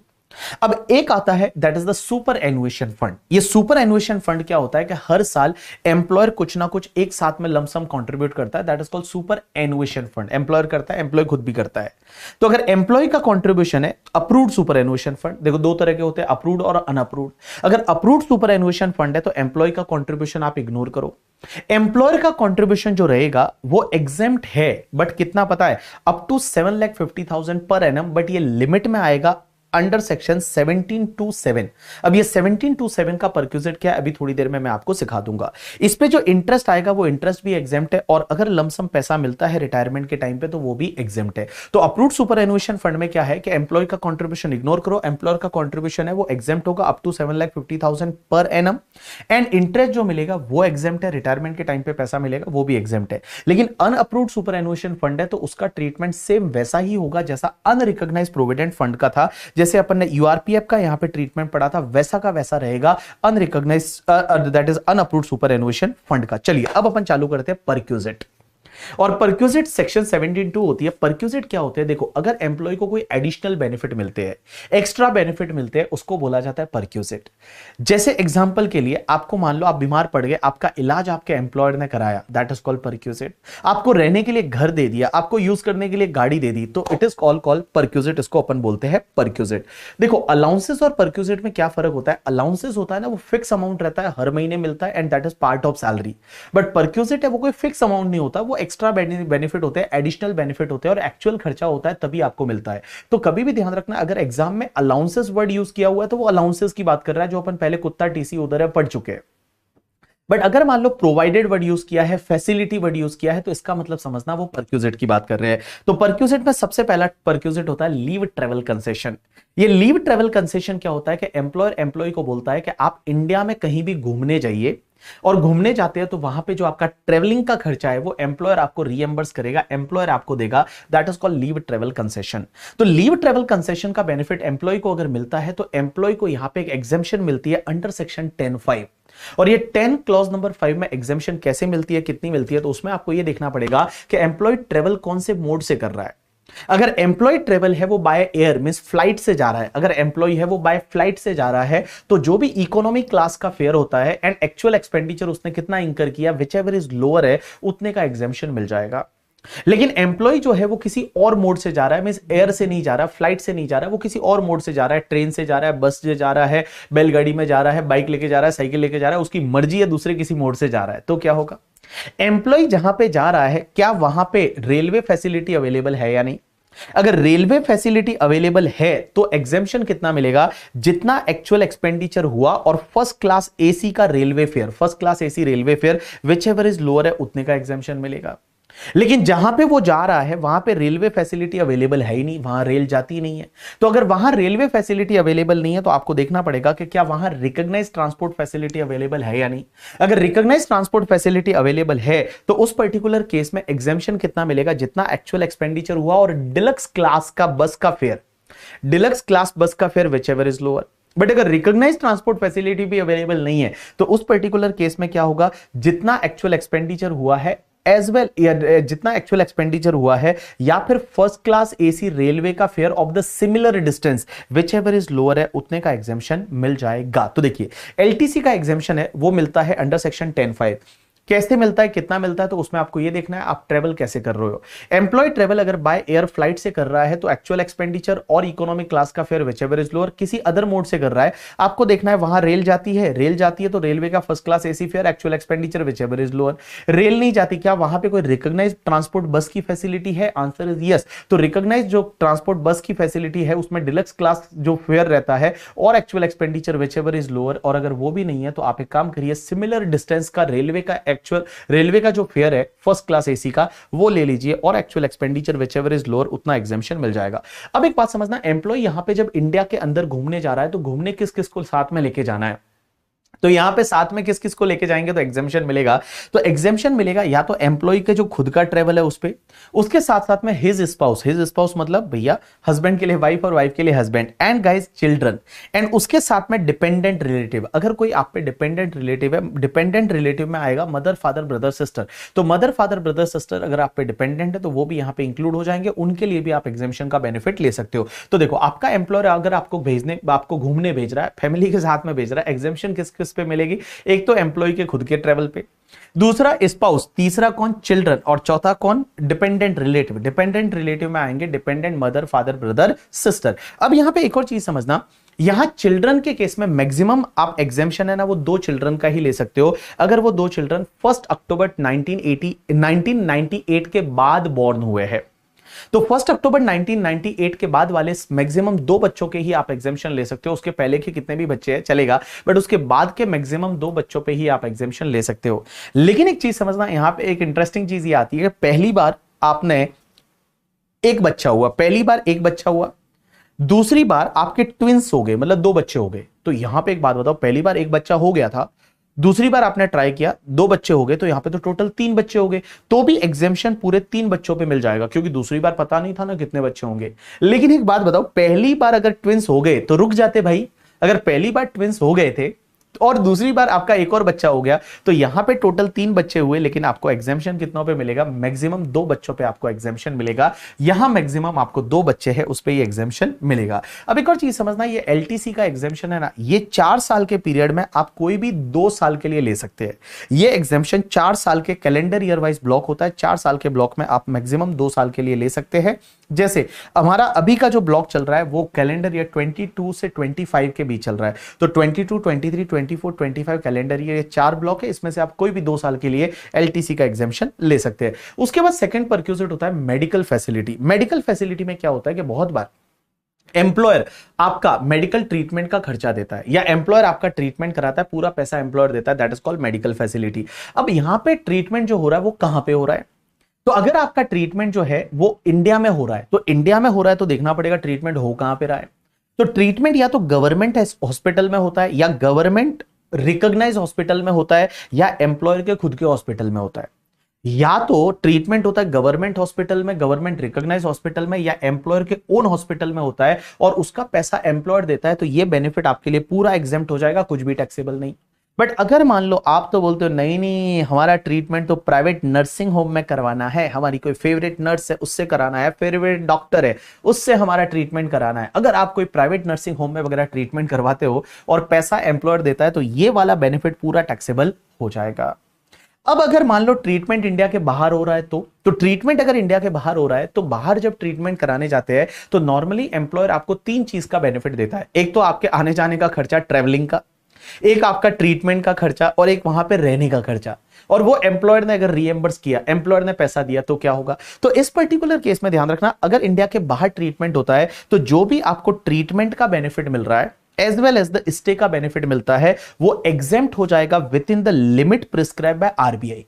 Means RBI की कुछ प्रिस्क्राइब लिमिट होती है under the liberalise remittance scheme करके। तो आरबीआई की कुछ लिमिट होती है कि आप इंडिया के बाहर ट्रीटमेंट के लिए इतना खर्चा कर सकते हो, स्टे के लिए इतना खर्चा कर सकते हो, तो वो लिमिट के अंदर है, जितना लिमिट के अंदर है वो एग्जेम्प्ट हो जाएगा। एग्जामिनर आपको ऐसे देगा कि मान लो इंडिया के बाहर आप ट्रीटमेंट कराने गए, ट्रीटमेंट का खर्चा 10 लाख हुआ और वहां पे स्टे का खर्चा 5 लाख हुआ, टोटल 15 लाख हुआ, एम्प्लॉयर ने आपको पूरा 15 लाख दे दिया। अब उसमें से मान लो आरबीआई की लिमिट 12 लाख है, तो आरबीआई की लिमिट 12 लाख है, तो 12 लाख तक एग्जेम्प्ट हो जाएगा, 3 लाख है वो टैक्सेबल हो जाएगा। लेकिन एक बात समझना, अगर मान लो ट्रेवल के लिए, ट्रेवल का जो बेनिफिट है उसका क्या होगा, क्योंकि फ्लाइट से आप इंडिया के बाहर गए होंगे, उसका क्या, और वो एम्प्लॉयर ने पैसा दिया, तो उस पर्टिकुलर केस में लॉ मेकर्स ये बोलते हैं कि यहां पे देखना पड़ेगा आपका ग्रॉस टोटल इनकम कितना है एम्प्लॉय का। एम्प्लॉय का ग्रॉस टोटल इनकम है वो अगर अप टू 2 लाख ही है तो ये बेनिफिट ट्रेवल का पूरा एग्जेम्प्ट है। बट अगर ग्रॉस टोटल इनकम 2 लाख से ज्यादा है तो ये पूरा टैक्सेबल है। ठीक है, तो देखो जो आपको बेनिफिट मिलता है ट्रीटमेंट एंड स्टे का वो तो एग्जेम्प्ट होगा, जितनी आरबीआई की लिमिट होगी उतना एग्जेम्प्ट है।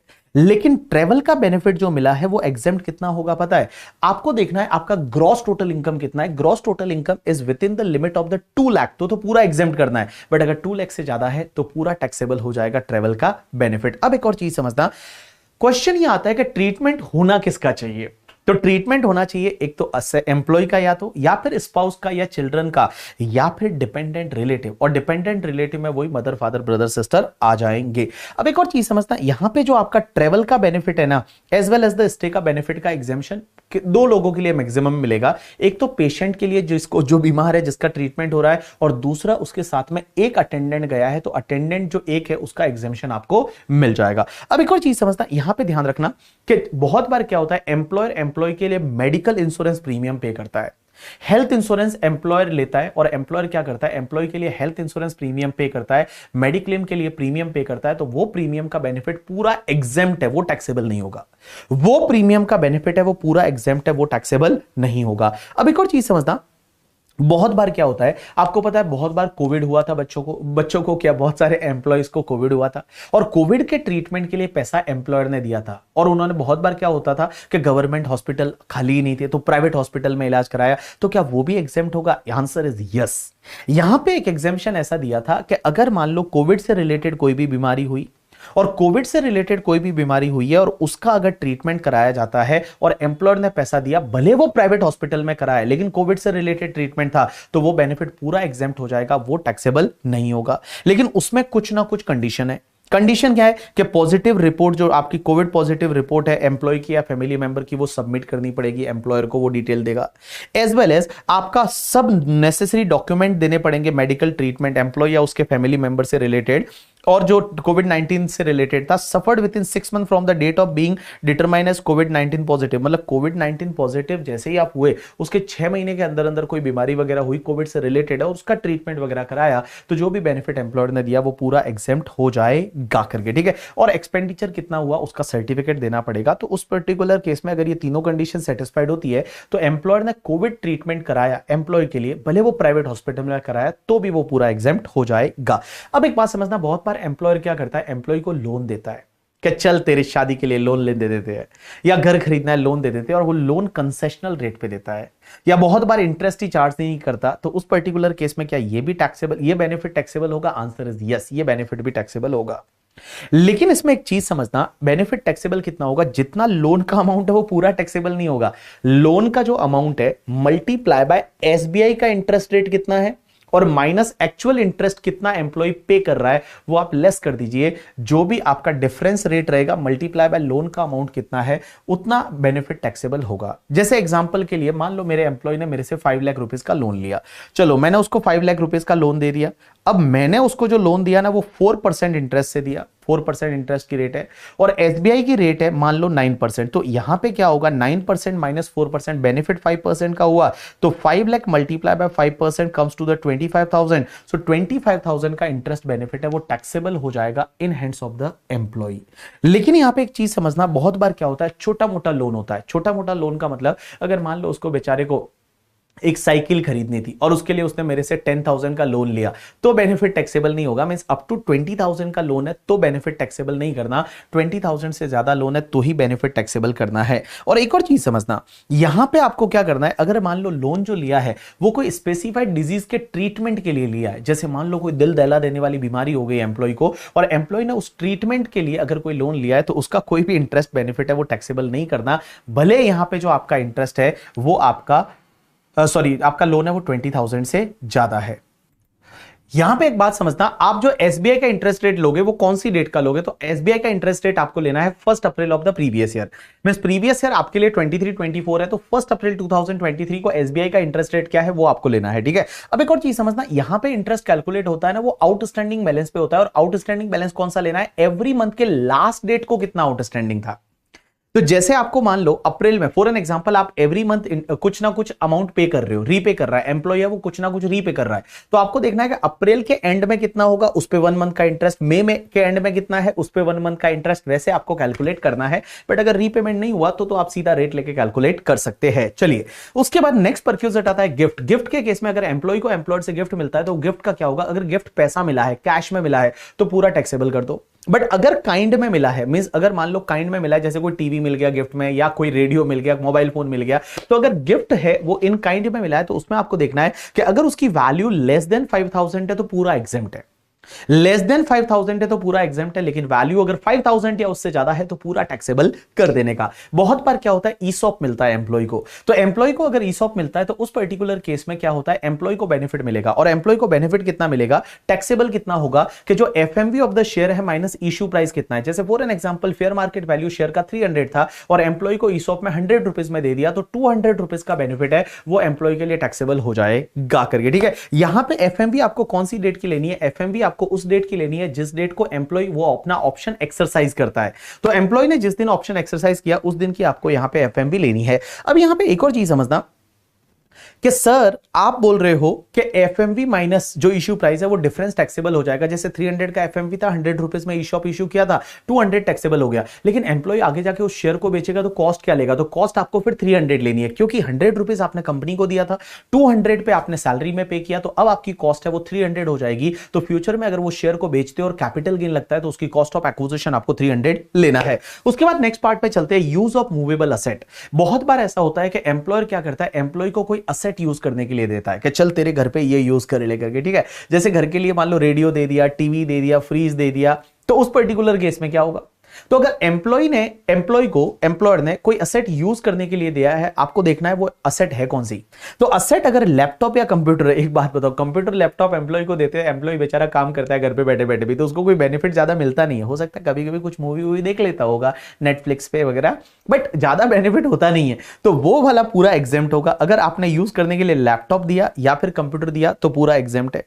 लेकिन अगर आपने कोई अदर असेट दी, तो जैसे टीवी है, एसी है, एटसेट्रा एटसेट्रा, अगर अदर असेट दी, तो अब वो अदर असेट में आपको देखना है कि वो असेट है किसकी। अगर एम्प्लॉयर की खुद की है, अगर एम्प्लॉयर की खुद की असेट है और एम्प्लॉयर ने खुद की असेट ही एम्प्लॉय को यूज करने के लिए दिया है, तो एम्प्लॉय के हाथ में टैक्सेबल बेनिफिट होगा 10% ऑफ द कॉस्ट, मींस उसका जितना कॉस्ट था उस असेट का मल्टीप्लाई बाय 10% एम्प्लॉय के हाथ में टैक्सेबल होगा। अगर वो हायर्ड बाय द एम्प्लॉयर है, मींस एम्प्लॉयर ने भाड़े पे लाके और वो असेट यूज करने के लिए दी है एम्प्लॉय को, तो उस पर्टिकुलर केस में टैक्सेबल अमाउंट होगा higher charges paid by the employer. अब एक और कॉन्सेप्ट आता है ट्रांसफर ऑफ मूवेबल असेट। बहुत बार क्या होता है, एम्प्लॉयर एम्प्लॉय को असेट बेच देता है। जैसे फॉर एन एग्जांपल मेरे पास में एक कार थी और वो कार मैंने मेरे एम्प्लॉय को सस्ते में दे दी, मेरे पास एक साइकिल थी वो सस्ते में दे दी, मेरे पास कोई फर्नीचर था वो सस्ते में मैंने एम्प्लॉय को बेच दिया। अगर transfer of the movable asset है तो क्या होगा, तो एम्प्लॉय के हाथ में टैक्सेबल कितना होगा, जो भी आपका डब्ल्यूडीवी है माइनस एम्प्लॉय कितना पैसा दे रहा है, डिफरेंस है वो टैक्सेबल हो जाएगा। जैसे मान लो मैंने कार है मेरे एम्प्लॉय को ट्रांसफर कर दी, उसका डब्ल्यूडीवी है वो 2 लाख है, बट एम्प्लॉय ने मुझे उसमें 50,000 ही दिया, तो 1,50,000 का उसको बेनिफिट हुआ, तो 1,50,000 उसके हाथ में टैक्सेबल हो जाएगा। तो यहां पे टैक्सेबल अमाउंट आपको कैसे निकालना है, आपको देखना पड़ेगा वो असेट कौन सी है। अगर कंप्यूटर एंड लैपटॉप है तो बेटा टैक्सेबल अमाउंट होगा डब्ल्यूडीवी माइनस कंसिडरेशन। लेकिन एक चीज ध्यान रखना, यहां पे डब्ल्यूडीवी निकालते टाइम आपको डेप्रीशिएशन कंसिडर करना है at the rate 50% on the WDV method. WDV method से आप एक काम करिए, जैसे फॉर एन एग्जांपल मैंने कंप्यूटर लैपटॉप है वो 3 इयर्स पहले खरीदा था, तो 3 इयर्स पहले खरीदा था और खरीदा था 1 लाख में, तो आज डब्ल्यूडीवी कितनी होगी, तो 1 लाख में से मेरे को क्या करना है, 3 इयर्स अगर हो चुके हैं तो 50% 50% 50% है वो डेप्रीशिएशन लेस करना है 3 इयर्स का। तो मैंने क्या बोला कि अगर मान लो यहां पे कंप्यूटर लैपटॉप एम्प्लॉयर एम्प्लॉय को ट्रांसफर करता है, तो यहां पे डब्ल्यूडीवी निकालते टाइम डब्ल्यूडीवी कैसे निकालनी है, डेप्रीशिएशन कैलकुलेट करना है at the rate 50% through the WDV method. लेकिन अगर वो कार है तो यहां पे डब्ल्यूडीवी कैलकुलेट करना है by applying the depreciation at the rate 20% on the WDV method. Means WDV method से आप 20% की रेट लेंगे और 20% की रेट से आपको डेप्रीशिएशन कैलकुलेट करना है। लेकिन अगर कोई अदर असेट है, तो जैसे मान लो कैमरा है, साइकिल है, बाइक है, तो क्या करेंगे, तो वहां पे डब्ल्यूडीवी कैलकुलेट करना है, डेप्रीशिएशन लेना है 10% on SLM method. Means SLM method से 10% से आप डेप्रीशिएशन लेस करिए और फिर डब्ल्यूडीवी निकालिए। तो देखिए मैंने क्या बोला, अगर एम्प्लॉयर एम्प्लॉय को मूवेबल असेट ट्रांसफर करता है तो एम्प्लॉय के हाथ में टैक्सेबल कितना होगा, WDV minus consideration paid by the employee. लेकिन डब्ल्यूडीवी कैसे निकालना है, तो कंप्यूटर लैपटॉप के केस में डब्ल्यूडीवी निकालना है by applying 50% rate through the WDV method. Car के केस में 20% डब्ल्यूडीवी मेथड और अदर असेट के केस में 10% एसएलएम मेथड से आपको डेप्रीशिएशन लेस करना है। लेकिन एक और चीज समझना, यहां पे डेप्रीशिएशन सिर्फ आप कंप्लीटेड ईयर का लेस करोगे। कंप्लीटेड ईयर का मतलब होता है, फॉर एन एग्जांपल जैसे मान लो कोई भी कार खरीदी थी मैंने खरीदी थी कार दैट इज 1 जुलाई 2018 को, तो यहां पे कंप्लीटेड ईयर माना जाएगा 30 जून 2019 है, ये एक कंप्लीटेड ईयर माना जाएगा। तो जितने ईयर कंप्लीटेड है, जितने कंप्लीटेड ईयर है, उतने ईयर के लिए आपको डेप्रिसिएशन यहां पे लेस करना है डब्ल्यूडीवी कैलकुलेट करने के लिए। उसके बाद होता है लंच फैसिलिटी। बहुत बार क्या होता है, एम्प्लॉयर एम्प्लॉय को अपने ऑफिस में लंच करवाता है कि चलो यहां पे लंच करिए, और लंच का पैसा एम्प्लॉयर देता है। तो उस पर्टिकुलर केस में लॉ मेकर्स बोलते हैं कि अगर उसकी वैल्यू अप टू 50 रुपीज है तो 50 रुपीज तक एग्जेम्प्ट है, उसके ऊपर वाला टैक्सेबल हो जाएगा। तो जैसे लंच दिया जाता है, या फिर बहुत बार क्या किया जाता है, वो कार्ड दिए जाते हैं, पता है, एक टोकन होते हैं, कूपन होते हैं, जिसको पेड वाउचर बोलते हैं, सोडेक्सो एंड ऐसे कुछ वाउचर होते हैं। तो उसमें क्या होता है कि अगर पर मील है उसकी वैल्यू 50 रुपीज है तो 50 रुपीज तक एग्जेम्प्ट है, 50 रुपीज के ऊपर वाला है वो टैक्सेबल हो जाएगा। लेकिन ऑफिस में अगर चाय बिस्किट खिलाई जाती है, अगर ब्रेकफास्ट दिया जाता है, तो वो टैक्सेबल नहीं होगा। एज वेल एज बहुत बार क्या होता है, अगर फैक्ट्री है वो रिमोट एरिया में, जंगल वंगल में, और वहां पे अगर लंच वगैरह दिया जाता है तो वो एग्जेम्प्ट है, वो टैक्सेबल नहीं होगा। अब एक और चीज समझना, ये बड़ा इंटरेस्टिंग परक्यूजिट आता है। ये परक्यूजिट ये बोलता है, मैंने आपको क्या बताया पता है कि देखो एम्प्लॉयर कंट्रीब्यूशन आरपीएफ में करता है, तो मैंने वहां पे क्या बताया, आरपीएफ में अगर कंट्रीब्यूट एम्प्लॉयर करता है तो up to 12% of salary exempt है। अगर मान लो एम्प्लॉयर जो है वो कंट्रीब्यूट करता है अप्रूव्ड सुपरएनुएशन फंड में, तो वहां मैंने बताया था 7,50,000 तक एग्जेम्प्ट है। एंड बेटा एनपीएस में कंट्रीब्यूट अगर एम्प्लॉयर करता है, एम्प्लॉयर ने अगर एनपीएस में कंट्रीब्यूशन किया, न्यू पेंशन स्कीम, या जिसको सेंट्रल गवर्नमेंट पेंशन स्कीम बोलते हैं, वो पूरा टैक्सेबल है। अब एक बात समझना, यहां पे एक परक्यूजिट डाला गया, that is the section 17(2) subsection 7। और ये परक्यूजिट क्या बोलता है कि अगर एम्प्लॉयर ने एम्प्लॉय के लिए कंट्रीब्यूशन किया आरपीएफ में, रिकॉग्नाइज्ड प्रोविडेंट फंड, एनपीएस में, न्यू पेंशन सिस्टम ट्रस्ट और न्यू पेंशन स्कीम और नेशनल पेंशन स्कीम, और अप्रूव्ड सुपर एनुएशन फंड में, एएसएफ में, और एम्प्लॉयर ने किसी भी ईयर में कंट्रीब्यूशन अगर 7,50,000 से ज्यादा किया है, तो बेटा 7,50,000 के ऊपर वाला कंट्रीब्यूशन है ना, वो एम्प्लॉय के हाथ में एज अ परक्यूजिट माना जाएगा और एम्प्लॉय के हाथ में टैक्सेबल हो जाएगा। जैसे मैंने क्या बताऊं, इधर देखो, इधर देखो, जैसे एक एम्प्लॉयर है, एम्प्लॉयर ने क्या किया, एम्प्लॉय के लिए आरपीएफ में, एनपीएस में एंड अप्रूव्ड सुपर एएसएफ में, इन तीनों में मिला के कंट्रीब्यूशन एम्प्लॉयर ने किया 9 लाख का। तो लॉ मेकर्स बोलते हैं कि 7,50,000 को आप छोड़ दीजिए, इसके ऊपर वाला जो 1,50,000 है ना, ये 1,50,000 एज अ परक्यूजिट माना जाएगा और ये एम्प्लॉय के लिए टैक्सेबल हो जाएगा। तो ऐसा ध्यान रखिए, एम्प्लॉयर ने एम्प्लॉय के लिए अगर आरपीएफ में, एनपीएस में या एएसएफ में 7,50,000 से ज्यादा का कंट्रीब्यूशन किया, तो in excess of the 7,50,000 is taxable in hands of the employee as a perquisite. अब एक और चीज समझना, ये 7,50,000 से ऊपर वाला 1,50,000 है, ये तो टैक्सेबल होगा, लेकिन इस 1,50,000 पे जो भी इंटरेस्ट आएगा एवरी ईयर, वो भी टैक्सेबल होगा। लेकिन ये इंटरेस्ट कैसे कैलकुलेट करेंगे, तो उसके लिए इन्होंने एक सेक्शन बनाई, that is the section 17 subsection 2 clause number 7A। देखो ऊपर वाला क्या था, 750 से ऊपर वाला है वो टैक्सेबल होगा, और यहां पे क्या है, वो 750 से ऊपर वाला 150 हुआ। अब उस पे जो इंटरेस्ट एवरी ईयर आएगा, उस पे जो इनकम एवरी ईयर आएगा, वो भी टैक्सेबल होगा। लेकिन वो इनकम कैसे कैलकुलेट करेंगे, तो उसके लिए उन्होंने क्या किया, एक फॉर्मूला दिया। और ये फॉर्मूला क्या बोलता है समझने की कोशिश करना। फॉर्मूला है कि टीपी मींस आपको क्या निकालना है कि 750 से ऊपर वाला जो एम्प्लॉयर का कंट्रीब्यूशन है, उस पे हर साल इनकम कितनी अक्रू हो रही है, वो इनकम भी टैक्सेबल करना है, एज अ परक्यूजिट मानना है। लेकिन वो कैसे निकालेंगे, तो उसके लिए फॉर्मूला बनाया गया कि टीपी का मतलब होता है कि taxable perquisite under section 17(2)(7A means interest कितना आया 750 से ऊपर वाले कंट्रीब्यूशन पे एम्प्लॉयर के। अब एक बात बताओ कैसे निकालना है, तो पीसी डिवाइड बाय 2 करिए, multiply by R plus PC1 plus TP1 multiply by R. तो एक फॉर्मूला बन गया, PC divide by 2 multiply by R plus PC1 plus TP1 multiply by R. तो देखो क्या बोला मैंने, PC divide by 2 multiply by R plus PC1 plus TP1 plus PC1 plus TP1 multiply by R. अब एक बात समझो, अब अपन देखते हैं सबसे पहले ये PC का मतलब क्या है। तो मैं बताऊं, ये फर्स्ट PC जो है, PC का मतलब होता है प्रेजेंट करंट ईयर, ऐसा याद रखो, प्रेजेंट करंट ईयर वैसा वाला करके, ठीक है। PC का मतलब होता है कि इस साल में एम्प्लॉयर ने 750 से कितना ज्यादा कंट्रीब्यूट किया। जैसे फॉर एन एग्जांपल, अपने एग्जांपल में इस साल में एम्प्लॉयर ने कंट्रीब्यूट किया 9 लाख, तो 750 से ज्यादा कितना है, 1,50,000 हो जाएगा। तो 1,50,000 is your PC, divide by 2 कर दीजिए। मींस करंट ईयर में एम्प्लॉयर ने 750 से कितना ज्यादा कंट्रीब्यूट किया, that is called your PC, divide by 2 कर दीजिए, मल्टीप्लाई बाय आर क्या है वो बताऊंगा। अब क्वेश्चन आता है PC1 क्या होता है। PC1 का मतलब होता है कि बाबू पिछले सालों में means last year, last to last year, उसके लास्ट ईयर, पिछले सालों में एम्प्लॉयर ने 750 से ज्यादा कितना कंट्रीब्यूशन किया था उसको एक्यूमुलेट कर दो।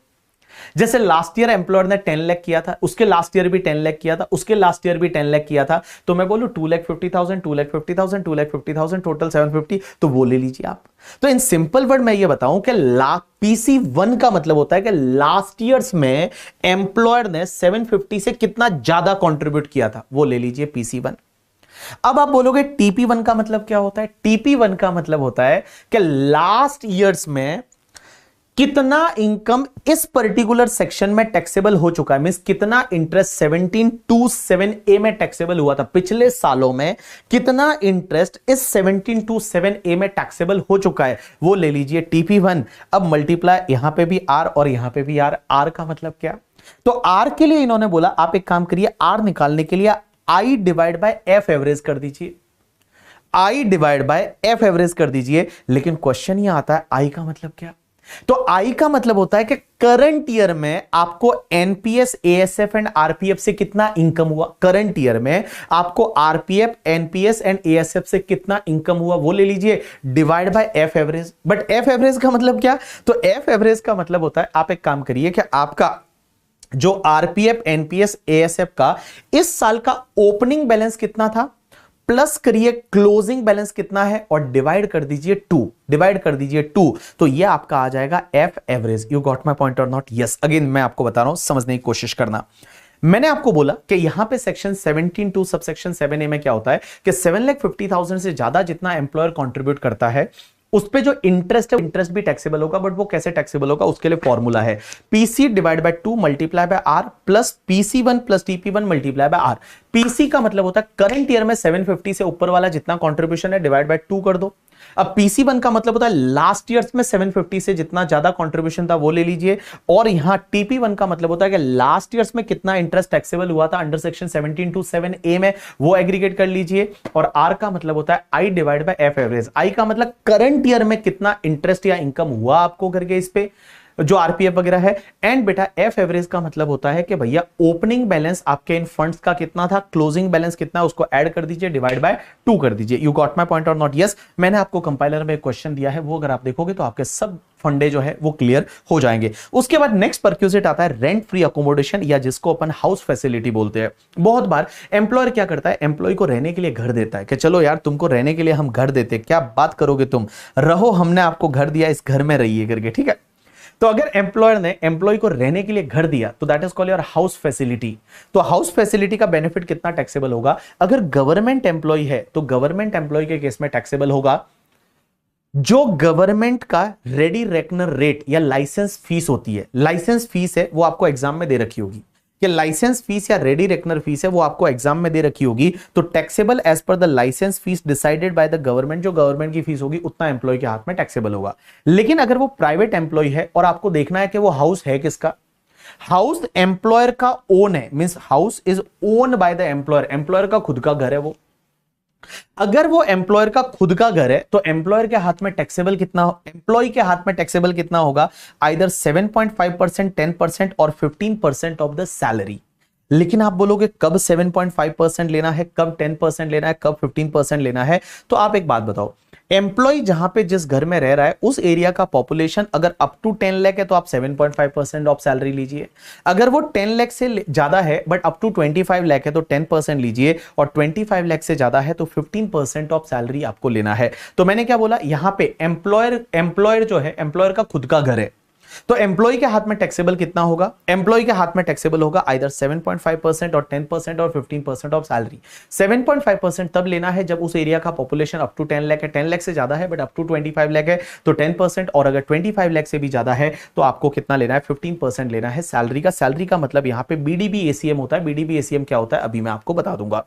दूसरा, लेकिन अगर मान लो वो घर जो है वो एम्प्लॉयर ने भाड़े पे लेके और एम्प्लॉय को दिया है, एम्प्लॉयर ने बेचारे ने खुद ने भाड़े पे लिया और एम्प्लॉय को बोला कि चल तू रह इसमें करके, भाड़े पे लेके अगर एम्प्लॉय को दिया है अगर भाड़े पे लेके एम्प्लॉय को दिया है तो एम्प्लॉय के हाथ में टैक्सेबल होगा 15% ऑफ सैलरी और hire charges paid by employer whichever is lower. So 15% of salary और hire charges paid by employer whichever is lower है, उतना टैक्सेबल होगा। अब एक बात समझना, बहुत बार घर के साथ में क्या होता है कि आपको फर्नीचर भी दिया जाता है। तो फर्नीचर के केस में ये तो आपको यूज करने के लिए असेट दिया है, मूवेबल असेट। तो असेट के केस में क्या होगा, if it is owned by employer है तो आप ले लीजिए 10% of the cost, and if it is hired by employer तो hire charges paid by employer है वो आप ऐड कर दीजिए। ये अगर फर्निश हाउस दिया जाता है तो फर्नीचर की वैल्यू अलग से ली जाती है और फर्नीचर जो यूज करने के लिए दिया है उसका बेनिफिट आपको यहां पे लेना पड़ेगा। ओन बाय एम्प्लॉयर है तो 10% ऑफ कॉस्ट और हायर बाय एम्प्लॉयर है तो hire charges paid by the employer.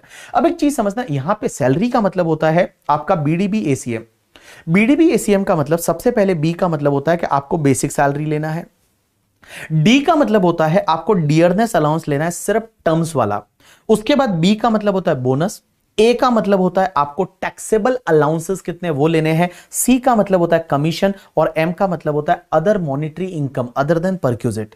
Monetary income means जैसे आपने कोई ओवर टाइम काम वगैरह किया है तो वो लेना है। तो सैलरी की डेफिनेशन में यहां पे आएगा बीडीबी एसीएम। क्या बोलोगे, बीडीबी एसीएम। बीडीबी एसीएम, बी का मतलब बेसिक, डी का मतलब डीए इन टर्म्स वाला, बी का मतलब बोनस, सी का मतलब आपका कमीशन, ए का मतलब अलाउंसेस जो टैक्सेबल वाले होते हैं वो, और अदर मॉनिटरी इनकम है वो आपको लेना है। इसमें एक चीज समझना, आपको सैलरी सिर्फ उतने पीरियड की ही लेनी है जितने पीरियड के लिए एम्प्लॉय ने वो घर को ऑक्यूपाइड किया है, अलॉटेड नहीं, ऑक्यूपाइड किया। जैसे इस साल में मान लो 5 महीने के लिए घर को ऑक्यूपाइड किया तो 5 महीने के ही आपको सैलरी लेना है। एक और चीज समझना, इसमें आपको करंट पीरियड का सैलरी लेना है। मींस बीडीबी एसीएम लेते टाइम आपको करंट पीरियड का सैलरी लेना है। कोई भी आपका अरियर सैलरी या एडवांस सैलरी है वो आपको कंसिडर नहीं करना है। एज वेल एज आपको रिटायरमेंट बेनिफिट जैसे ग्रेट्युटी पेंशन वगैरह मिलता है वो भी कंसिडर नहीं करना, क्योंकि जब रिटायर हो जाओगे तो उसके बाद ऐसे भी वो घर किसका हो जाएगा, एम्प्लॉयर ले लेगा, आपको रहने के लिए नहीं देगा। उसके साथ में एक और चीज समझना, एम्प्लॉयर का जो पीएफ में कंट्रीब्यूशन रहता है या एम्प्लॉयर जो इंटरेस्ट वगैरह उस पे एक्यूमुलेट होता है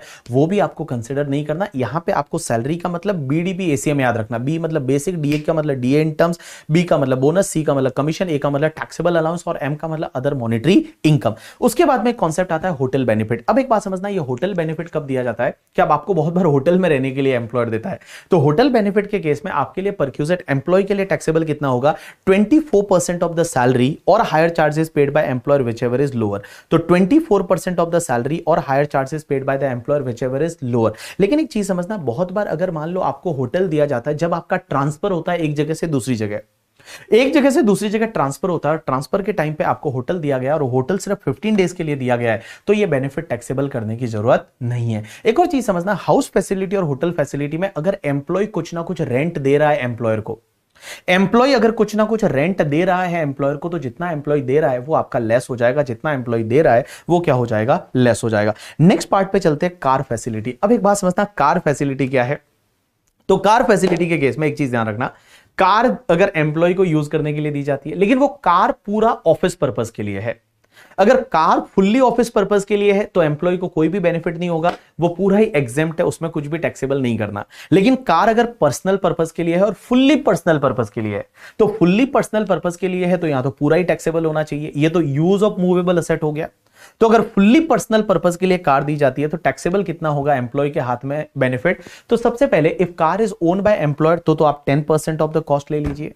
हायर बाय एम्प्लॉयर है तो hire charges paid by employer ले लीजिए। अगर एम्प्लॉयर है वो तेल भी भरवाता है तो running and maintenance charges paid by employer है उसको ऐड कर दीजिए।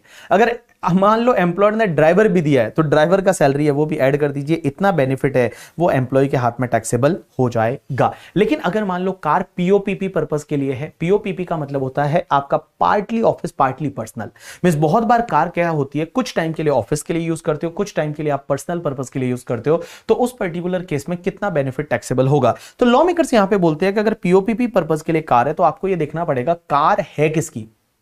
कार अगर एम्प्लॉय की है और एम्प्लॉय की खुद की बेचारे की कार है, कार एम्प्लॉय की है और पीओपीपी पर्पस के लिए है and running and maintenance charges means तेल भी भरवा रहा है वो एम्प्लॉय भरा रहा है, तो इसमें कोई बेनिफिट ही नहीं हुआ। देखो कार एम्प्लॉय की है, एम्प्लॉय की है, पेट्रोल भी एम्प्लॉय भरा रहा है तो कोई बेनिफिट नहीं हुआ उसको एम्प्लॉयर से, तो बेटा कुछ भी टैक्सेबल नहीं करना। बट अगर कार एम्प्लॉय की है और पेट्रोल एम्प्लॉयर भरवा रहा है, मींस एम्प्लॉयर जो है वो पूरा तेल भरवा रहा है, तो बेटा इसमें क्या होगा पता है कि जितना एम्प्लॉयर ने खर्चा किया जितना एम्प्लॉयर ने खर्चा किया, मींस एम्प्लॉयर ने जितना रनिंग एंड मेंटेनेंस चार्जेस पे किया है, माइनस कर दीजिए 1800 पर मंथ या 2400 पर मंथ, फिक्स अमाउंट आप माइनस करिए। 1800 पर मंथ तब करना है जब कार 1600 सीसी तक की है, और अगर 1600 सीसी से ज्यादा है तो 2400 है, वो आप क्या करिए पर मंथ माइनस कर दीजिए। जो भी बचेगा ये तुम्हारे लिए टैक्सेबल परक्यूजिट हो जाएगा। तो देखो, कार एम्प्लॉय की है, तेल भी एम्प्लॉय भरा रहा है, कोई बेनिफिट नहीं, nothing is taxable. Car employee की है, अगर पेट्रोल एम्प्लॉयर भरवा रहा है तो जितना एम्प्लॉयर ने खर्चा किया उसमें से आपको माइनस करना है 1800 पर मंथ या 2400 पर मंथ, उतना बेनिफिट आप माइनस कर दीजिए, जो बचेगा उतना टैक्सेबल हो जाएगा। अब एक चीज समझना, ये एग्जाम में नॉर्मली नहीं आता, एग्जाम में आता है कि कार एम्प्लॉयर की है और कार एम्प्लॉयर की है, और अगर पेट्रोल एम्प्लॉई भरा रहा है तो थोड़ा तो बेनिफिट हुआ, क्योंकि कार पीओपीपी पर्पस के लिए है। तो बेनिफिट कितना टैक्सेबल करना है पता है? 600 पर मंथ या 900 पर मंथ का फिक्स अमाउंट है, उतना टैक्सेबल करना है। 600 पर मंथ तब करना है जब कार अप टू 1600 सीसी है, या इसको 1.6 लीटर भी बोलते हैं। एंड अगर 1.6 लीटर से ज्यादा है तो 900 पर मंथ टैक्सेबल कर दो। लेकिन अगर कार एम्प्लॉयर की है और पेट्रोल भी एम्प्लॉयर भराता है, नॉर्मली ये होता है, कार भी एम्प्लॉयर की, पेट्रोल भी एम्प्लॉयर भराता है, तो टैक्सेबल अमाउंट होगा 1800 पर मंथ या 2400 पर मंथ, फिक्स अमाउंट है वो टैक्सेबल होगा। 1800 पर मंथ तब टैक्सेबल करना है जब अप टू 1600 सीसी की है, और 1600 से ज्यादा है तो 2400 पर मंथ है, वो फिक्स टैक्सेबल करना है एम्प्लॉय के हाथ में। तो देखो, एग्जाम के लिए नॉर्मली आपको ये वाला पार्ट है वो याद रखना है। एम्प्लॉयर की कार है, तेल एम्प्लॉय ने भरवाया तो 600 900 पर मंथ टैक्सेबल करना है। एम्प्लॉयर की कार है और तेल भी एम्प्लॉयर ने ही भराया तो 1800 2400 पर मंथ है वो टैक्सेबल करना है। अब एक बात समझना, पीओपीपी वाला जो कार होता है उसमें अगर ड्राइवर भी एम्प्लॉयर देता है, तो आपको क्या करना है, 900 पर मंथ है वो टैक्सेबल करना है। 900 पर मंथ एम्प्लॉय के हाथ में टैक्सेबल करना है। अब बहुत बार ऐसा हो सकता है कि एक से ज्यादा कार पीओपीपी के लिए दी, मान लो 2 कार पीओपीपी के लिए दी, तो उसमें एक कार को पीओपीपी मानेंगे, दूसरे वाले को फुल्ली पर्सनल पर्पस के लिए मानेंगे और टैक्सेबल कर देंगे। अब एक चीज समझना, बहुत बार ट्रांसपोर्ट फैसिलिटी दी जाती है ट्रांसपोर्ट एम्प्लॉय के लिए, जिसको अपन फ्री टिकट बोलते हैं। तो यहां पे लॉ मेकर्स ये बोलते हैं कि अगर एयरलाइंस वाले एम्प्लॉयज को एयरलाइंस की फ्री फैसिलिटी दी जाती है वो एग्जेम्प्ट है। अगर रेलवे वाले एम्प्लॉयज को रेलवे की फैसिलिटी दी जाती है वो एग्जेम्प्ट है। बट बाकी एम्प्लॉय को, अगर मान लो बस वालों को बस की फैसिलिटी दी जाती है तो वो टैक्सेबल हो जाएगा। अब बहुत बार एम्प्लॉयर क्या करता है, आपको एजुकेशन फैसिलिटी देता है, एजुकेशन फैसिलिटी देता है, तो उसमें क्या होगा, अगर मान लो एजुकेशन प्रोवाइड किया जाता है, एम्प्लॉय को खुद को एजुकेशन फैसिलिटी दी तो पूरा एग्जेम्प्ट है। अगर एम्प्लॉय के बच्चों के लिए दी तो लॉ मेकर्स बोलते हैं कि अगर एम्प्लॉयर ने एम्प्लॉय के बच्चों के लिए एजुकेशन फैसिलिटी दी तो वो एग्जेम्प्ट हो जाएगा, अगर उस एजुकेशन की value up to 1000 per month है, पर चाइल्ड। मिस पर चाइल्ड पर मंथ अगर अप टू 1000 है तो एग्जेम्प्ट हो जाएगा, 1000 से ऊपर है तो फिर पूरा टैक्सेबल हो जाएगा। लेकिन यह भी एग्जेम्पशन तभी मिलेगा जब एजुकेशन दिया जा रहा है वो एम्प्लॉयर के या तो ओन इंस्टीट्यूशन में दिया जा रहा है या किसी भी ऐसे एजुकेशनल इंस्टीट्यूशन में दिया जा रहा है जहां पे एम्प्लॉयर का टाई अप है। जैसे डीपीएस करके दिल्ली पब्लिक स्कूल है, और दिल्ली पब्लिक स्कूल में जो टीचर्स के बच्चे पढ़ते हैं उनसे फीस नहीं ली जाती, तो टीचर के बच्चों की फीस नहीं ली जाती। अब वो बच्चों को फीस नहीं ली जा रही, मतलब बेनिफिट दिया जा रहा है, अगर वो benefit up to 1000 per month है पर चाइल्ड तो वो एग्जेम्प्ट है, 1000 से ऊपर है तो फिर पूरा टैक्सेबल हो जाएगा। और अगर किसी और रिलेटिव को कोई भी फैसिलिटी दी जाती है एजुकेशन फैसिलिटी तो वो पूरी टैक्सेबल हो जाएगी। उसके बाद अगर गैस, इलेक्ट्रिसिटी, वाटर सप्लाई का फैसिलिटी दिया जाता है ये पूरा टैक्सेबल होगा। फ्री सर्वेंट का फैसिलिटी दिया जा रहा है ये पूरा टैक्सेबल होगा। एनी अदर परक्यूजिट दिया जा रहा है वो पूरा टैक्सेबल हो जाएगा। लेकिन एक बात बताऊं, कुछ परक्यूजिट ऐसे होते हैं जो एग्जेम्प्ट होंगे। एक तो अगर आपको कोई टेलीफोन या मोबाइल का बिल या पेड किया जाता है, रीएंबर्समेंट किया जाता है एम्प्लॉयर द्वारा, तो वो पूरा एग्जेम्प्ट है। मींस टेलीफोन का बिल है वो एम्प्लॉयर भर रहा है, आपके घर का हो, आपके पास में मोबाइल का हो, कोई भी ये बेनिफिट दिया जा रहा है टेलीफोन का बेनिफिट, तो वो पूरा एग्जेम्प्ट होगा। दूसरा, अगर स्कॉलरशिप दी जाती है एम्प्लॉय के चिल्ड्रन को तो वो पूरी एग्जेम्प्ट होगी। बहुत बार क्या होता है, एम्प्लॉयर एम्प्लॉय को कोई गुड्स बेचता है रीजनेबल प्राइस में। जैसे फॉर एन एग्जांपल, आपके भैया है वो बिग बाजार में काम करते हैं और बिग बाजार या डीमार्ट में काम करते हैं और उनको सस्ता सामान मिलता है, तो वो बेनिफिट पूरा एग्जेम्प्ट होगा। एंड बेटा, नॉन मॉनेटरी परक्यूजिट पे टैक्स है, अगर एम्प्लॉयर भरता है एम्प्लॉय का नॉन मॉनेटरी परक्यूजिट है, उस पे टैक्स अगर एम्प्लॉयर भरता है तो वो टैक्स वाला जो बेनिफिट है वो एग्जेम्प्ट हो जाएगा अंडर सेक्शन 1010 सीसी करके। अब एक चीज समझना, प्रोफेशनल टैक्स। ये प्रोफेशनल टैक्स क्या होता है, कि अगर आप कुछ भी इंडिया में करते हो तो बहुत सारी स्टेट गवर्नमेंट प्रोफेशनल टैक्स लेती है। अब ये प्रोफेशनल टैक्स क्या होता है? प्रोफेशनल टैक्स का आपको एक डिडक्शन मिलता है अंडर सेक्शन 16। जितना प्रोफेशनल टैक्स आपने पे किया उतना डिडक्शन आपको अंडर सेक्शन 16 मिल जाएगा। लेकिन इसमें ध्यान रखना, अगर आपका प्रोफेशनल टैक्स एम्प्लॉयर ने भरा तो पहले तो वो परक्यूजिट बन जाएगा, टैक्सेबल हो जाएगा, और फिर आप उसका डिडक्शन ले लीजिए अंडर सेक्शन 16। बट अगर आपने खुद ने ही प्रोफेशनल टैक्स भरा है तो सीधा आप डिडक्शन ले लीजिए अंडर सेक्शन 16, खुद का मतलब एम्प्लॉय करके। ठीक है, तो देखो एम्प्लॉयर ने पे किया है तो पहले तो आप उसको टैक्सेबल करिए, फिर उसका पूरे का डिडक्शन ले लीजिए। बट अगर एम्प्लॉय ने करा है तो एम्प्लॉय के केस में एम्प्लॉय ने खुद की पॉकेट से प्रोफेशनल टैक्स भरा है तो सीधा आप डिडक्शन ले लीजिए अंडर सेक्शन 16। उसके बाद एंटरटेनमेंट अलाउंस, तो देखो एंटरटेनमेंट अलाउंस जब मिलता है तो वो टैक्सेबल करने का, क्योंकि कुत्ता टीसी उधर है वाले में ही एग्जेम्पशन मिलता है, बाकी सब टैक्सेबल है। तो एंटरटेनमेंट अलाउंस जब मिलता है तो टैक्सेबल कर देना। बट एग्जेम्पशन किसको मिलती है? गवर्नमेंट एम्प्लॉय को। गवर्नमेंट एम्प्लॉय को यहां पे एग्जेम्पशन मिलती है। एग्जेम्पशन कितना मिलेगा? 20% ऑफ द बेसिक सैलरी, या फिर एक्चुअल अमाउंट रिसीव्ड, और मैक्सिमम 5000 व्हिचएवर इज लोअर। अब एक और चीज समझना, आपको एक 50,000 का स्टैंडर्ड डिडक्शन मिलता है सैलरी में। तो जो भी आपका सैलरी इनकम है, ग्रॉस सैलरी या 50,000 व्हिचएवर इज लोअर, जैसे सैलरी किसी की 40,000 है तो पूरा 40,000 डिडक्शन मिल जाएगा।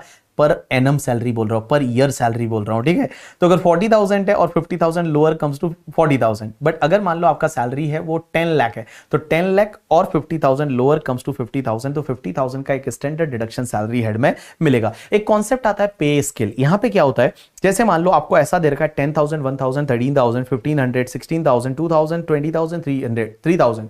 इसका मतलब क्या होता है कि पहले जिस दिन आपने जॉब ज्वाइन की आपकी सैलरी 10,000 रहेगी। एग्जैक्टली आफ्टर 1 ईयर आपकी सैलरी में 1,000 इंक्रीज होगा, एवरी ईयर 1,000 इंक्रीज होगा। तो अगले साल आपकी सैलरी है वो 11,000 रहेगी, उसके अगले साल 12,000 रहेगी, उसके अगले साल 13,000 रहेगी। बट 13,000 को जैसे ही टच कर दिया उसके बाद आपकी सैलरी है उसमें इंक्रीमेंट 1,500 का होगा। तो 13,000 के बाद आपकी सैलरी है वो 14,500 हो जाएगी per month. That is called your pay scale. उसके बाद एक कॉन्सेप्ट आता है that is related to the rebate under section 89। ये 89 का रिबेट कब मिलता है? एक बात समझना, अगर मान लो आपका कोई अरियर सैलरी अब मिल जाता है, पहले सैलरी को लेके कोई डिस्प्यूट था और अरियर सैलरी अगर अब मिल जाता है तो उस पर्टिकुलर केस में आपको एक रिबेट मिलेगा अंडर सेक्शन 89 का। अब ये रिबेट कैसे मिलेगा? तो उसके लिए आपको क्या करने का, देखो सबसे पहले अरियर सैलरी जिस ईयर में मिला उस ईयर में टैक्सेबल होगा। तो इस साल में बेटा आप करंट ईयर की सैलरी और पुरानी अरियर सैलरी उसको ऐड कर दीजिए, उस पर टैक्स निकाल दीजिए। अब उसमें से रिबेट कैलकुलेट करना है। रिबेट कैसे कैलकुलेट करना है पता है आपको? देखो 4 स्टेप है। सबसे पहले स्टेप में आप एक काम करो, करंट ईयर पे टैक्स निकालो इंक्लूडिंग पुराना सैलरी। दूसरा, करंट ईयर की सैलरी पे टैक्स निकालो एक्सक्लूडिंग पुराना सैलरी। पुराना सैलरी छोड़ दो, अरियर सैलरी को छोड़ दो और करंट ईयर की सैलरी पे आप टैक्स निकाल दो। तो मैं बताऊं, पहले आपने क्या किया था? इंक्लूडिंग अरियर सैलरी, दूसरा excluding arrear salary. Current year में टैक्स निकालो और उन दोनों का डिफरेंस ले लो। अब आप एक काम करो, जिस ईयर का वो अरियर सैलरी है उस ईयर में टैक्स निकालो, मींस उस ईयर का टैक्स निकालो including arrear salary and excluding arrear salary and उसका डिफरेंस ले लो। अब एक बात बताओ, इसका जो डिफरेंस आया था इस डिफरेंस में से उसका डिफरेंस लेस कर दो, जो बचेगा वो आपका रिबेट बन जाएगा अंडर सेक्शन 89। ऐसा एक क्वेश्चन दे रखा है कंपाइलर में, आप करोगे तो समझ में आ जाएगा। अब एक बात समझना, ये मैंने आपको बताया परक्यूजिट जो है वो आपका ईसॉप वाला जो परक्यूजिट है वो टैक्सेबल होता है। ईसॉप में कितना टैक्सेबल होगा? जो एफएमवी रहेगा उस ईसॉप का माइनस जितना इशू प्राइस है, डिफरेंस है, वो टैक्सेबल हो जाएगा। अब एक बात समझना, आपको एफएमवी लेना कैसे है और एफएमवी कौन से डेट का लेना है? तो एफएमवी आपको उस डेट का लेना पड़ता है जिस डेट को उसने ऑप्शन एक्सरसाइज किया था। लेकिन एफएमवी कैसे निकालेंगे? तो उसमें क्या करना है, अगर मान लो लिस्टेड शेयर है, कोई लिस्टेड शेयर है उसका ईसॉप मिला है, तो आपको क्या करना है? एफएमवी लेना है shall be the average of the opening and closing price of the share on that date in the stock exchange. Means opening price क्या था, क्लोजिंग प्राइस क्या था, उसका एवरेज ले लीजिए, that is called your FMV. लेकिन मान लो उस दिन अगर ट्रेडिंग हुआ ही नहीं है, उस दिन अगर ट्रेडिंग नहीं हुआ तो उसके पिछले कौन से दिन ट्रेडिंग हुआ था, उसके पिछले कौन से दिन ट्रेडिंग हुआ था, उसका आपको जब पिछले दिन जब ट्रेडिंग हुआ था, कौन से दिन ट्रेडिंग हुआ था, उसका आपको क्लोजिंग प्राइस लेना है। देखो बेटा इसमें क्या है, अगर जिस दिन ट्रेडिंग हुआ है तो आपको क्या करना है? एवरेज लेना है ओपनिंग एंड क्लोजिंग प्राइस का। लेकिन अगर उस दिन ट्रेडिंग नहीं हुआ तो पिछले दिन जब ट्रेडिंग हुआ था उसका क्लोजिंग प्राइस क्या था, वो क्लोजिंग प्राइस आप ले लीजिए, that will be the FMV. अब मान लो अनलिस्टेड कंपनी का शेयर है तो उसकी एफएमवी निकाल के देता है आपको मर्चेंट बैंकर है, वो एफएमवी निकाल के देगा। अब देखो एफएमवी कैलकुलेशन से रिलेटेड आपके एग्जाम में क्वेश्चन नहीं आएगा, उसके बाद जो मैंने आपको दे रखा है वो आप एक बार के लिए छोड़ सकते हैं, कोई दिक्कत नहीं है। तो यहां पे आपका ये सैलरी वाला, अच्छा एक और चीज समझना, इस बार से आपको पता है कि आपकी 115 बीएससी है ना, वो डिफॉल्ट टैक्सेशन रेजिम है। डिफॉल्ट टैक्सेशन रेजिम मतलब कुछ भी नहीं बोला तो 115 बीएससी फॉलो करना है। अब एक बात बताऊं, 115 बीएससी अगर आप फॉलो करते हो ना तो आपको 5 बेनिफिट नहीं मिलते सैलरी में। 5 बेनिफिट सरेंडर करने पड़ेंगे, आहुतियां देनी पड़ेगी, 5 बेनिफिट को आपको छोड़ना पड़ेगा। कौन कौन से 5 बेनिफिट? सबसे पहला तो आपको पता है एलटीसी का मैंने एग्जेम्पशन बताया था 10(5) वाला, वो एलटीसी का एग्जेम्पशन आपको नहीं मिलेगा, लीव ट्रेवल कंसेशन का एग्जेम्पशन आपको नहीं मिलेगा। दूसरा, आपको एचआरए का एग्जेम्पशन नहीं मिलेगा। तीसरा, आपको कोई भी अलाउंसेस के जो एग्जेम्पशन थे ना, अलाउंसेस के एग्जेम्पशन नहीं मिलेंगे, जैसे वो children hostel allowance, children education allowance वगैरह, वो नहीं मिलेंगे। लेकिन डीटीडीसी मिलेगा। डीटीडीसी का मतलब, डी का मतलब होता है दिव्यांग एम्प्लॉय को जो कम्यूटेशन अलाउंस का एग्जेम्पशन मिलता है 3200 पर मंथ, वो मिलेगा। टी का मतलब होता है travelling on tour allowance, D का मतलब होता है डेली अलाउंस और सी का मतलब होता है कन्वेंस अलाउंस। इसमें क्या होता है, जितना अमाउंट आप स्पेंड करते हो उतने का एग्जेम्पशन मिलेगा, वो मिलेगा एग्जेम्पशन। एंड गाइस, उसके बाद में एक बात बताओ क्या क्या बेनिफिट सरेंडर करने पड़ेंगे। तो आपको 10(5) का एग्जेम्पशन, लीव ट्रेवल कंसेशन का एग्जेम्पशन नहीं मिलेगा, ये पूरा टैक्सेबल होगा।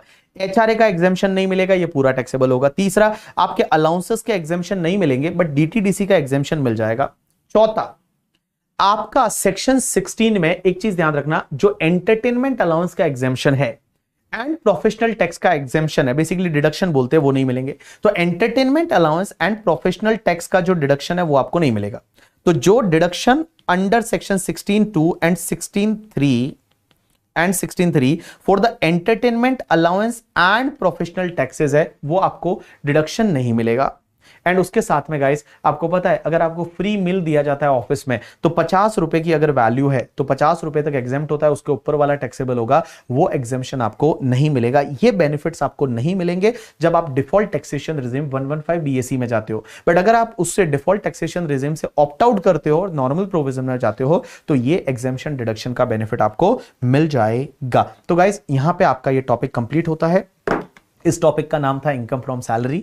कम से कम 10 से 15 बार इस वीडियो को देखोगे तो आपको बहुत अच्छी क्लैरिटी बैठेगी। और मैंने बहुत धीरे धीरे, बहुत अच्छे से रिवाइज कराया है। हर कॉन्सेप्ट को मैंने 2-2, 3-3 बार है वो रिवीजन लेक्चर में एटलीस्ट आपको रिवाइज कराया है।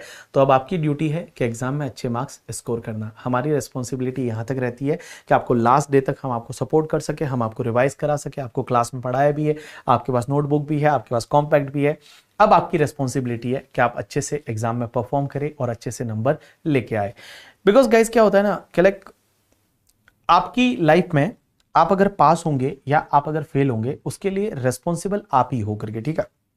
You are responsible for everything. इस दुनिया में कोई किसी के लिए रेस्पॉन्सिबल नहीं होता करके, ठीक है। आप अपने लिए खुद रेस्पॉन्सिबल हो। वाई? बिकॉज एक चीज आपने नोटिस की होगी कि हम जब बच्चों, हमारा रोल कितना है आपके सक्सेस में या आपके फेलियर में? हमारा रोल जो है ना वो ओनली 5% है। 95% इज योर रोल। अगर आप रैंक लेके आएंगे तो भी वो आपके वजह से लेके आएंगे, अगर आप नहीं कर पाते तो भी उसमें आपका रोल है। तो एक चीज बताओ ना, देखो, you are only maker and breaker of your life.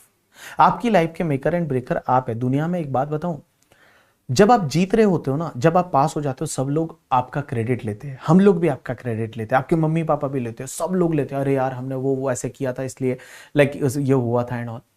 तो मैं बोलता हूं आपको जीतना है, आपको मेहनत करनी है। और ये 4-5 महीने का तो सवाल है यार एग्जाम के लिए। और अगर ये 3-4 महीने, 4-5 महीने जो भी आपके एग्जाम के बचे, इसको आपने 100% यूटिलाइज अच्छे से कर लिया ना, आई स्वेयर आप लोग अच्छे से अगर उसको यूटिलाइज करते हो ना, आप आराम से पास हो जाओगे, आराम से पास होंगे, अच्छे नंबर से पास होंगे करके। और मैं बताऊं, यही वाला टाइम है जब आपको अपनी प्रोसेस पे ध्यान देना। बिकॉज रिजल्ट हर किसी को चाहिए, हर कोई चाहता है मेरी रैंक आ जाए, ऑल इंडिया रैंक 1 आ जाए, ये हो जाए, वो हो जाए। चाहता बहुत कुछ है बट उसके लिए करना पड़ता है, कंफर्ट जोन से बाहर आना पड़ता है, उसके लिए मेहनत करनी पड़ती है। और जब आप अच्छी मेहनत करोगे और अच्छे से जब आप चीजों को करोगे, तब जाके जो है वो कुछ ना कुछ अच्छा होने वाला है अपने साथ में। और मैं बता दूं, आप ये सोच के चलिए, ये जो एग्जाम आप देने वाले हैं, ये आपकी लाइफ का लास्ट एग्जाम है। मींस इंटरमीडिएट का एग्जाम है, ये आपके लिए लास्ट है। अब सीधा सीए फाइनल में मिलने वाले हैं, तो उसी तरीके से तैयारी करिए। बिकॉज क्या होता है ना, लाइफ में बहुत बार जब आप सोशल मीडिया यूज करते हो, आप इंस्टाग्राम यूज करते हो, टेलीग्राम और बाकी कुछ मूवी वगैरह, वो उसमें बहुत मजा आता है वो देखना। रील्स आजकल तो उसका एल्गोरिदम ही ऐसा है कि ये रील्स पे रील्स आती रहेगी आती रहेगी। उसमें अच्छा है क्योंकि अच्छे हार्मोन्स रिलीज होते हैं, अच्छा लगता है, अपने को अच्छा फील होता है। बट पढ़ना किसको अच्छा लगता है? नहीं लगता ना। बट मैं बताऊं, यही चीज है, यही तो टाइम है जब आपको अपने कंफर्ट से बाहर आना है। और कंफर्ट से बाहर आके तो देखिए, एक बार मेहनत करके तो देखिए, जबरदस्त मेहनत करिए। मैं हमेशा बोलता हूँ give your 100%, ICI will give you 50% and we need only 50% to crack the exam करके, ठीक है? तो भैया आप पास हो रहे हो और उसके बाद सीए फाइनल में हम लोग मिलने वाले हैं। चलिए आज के लिए इतना बहुत है। Thank you.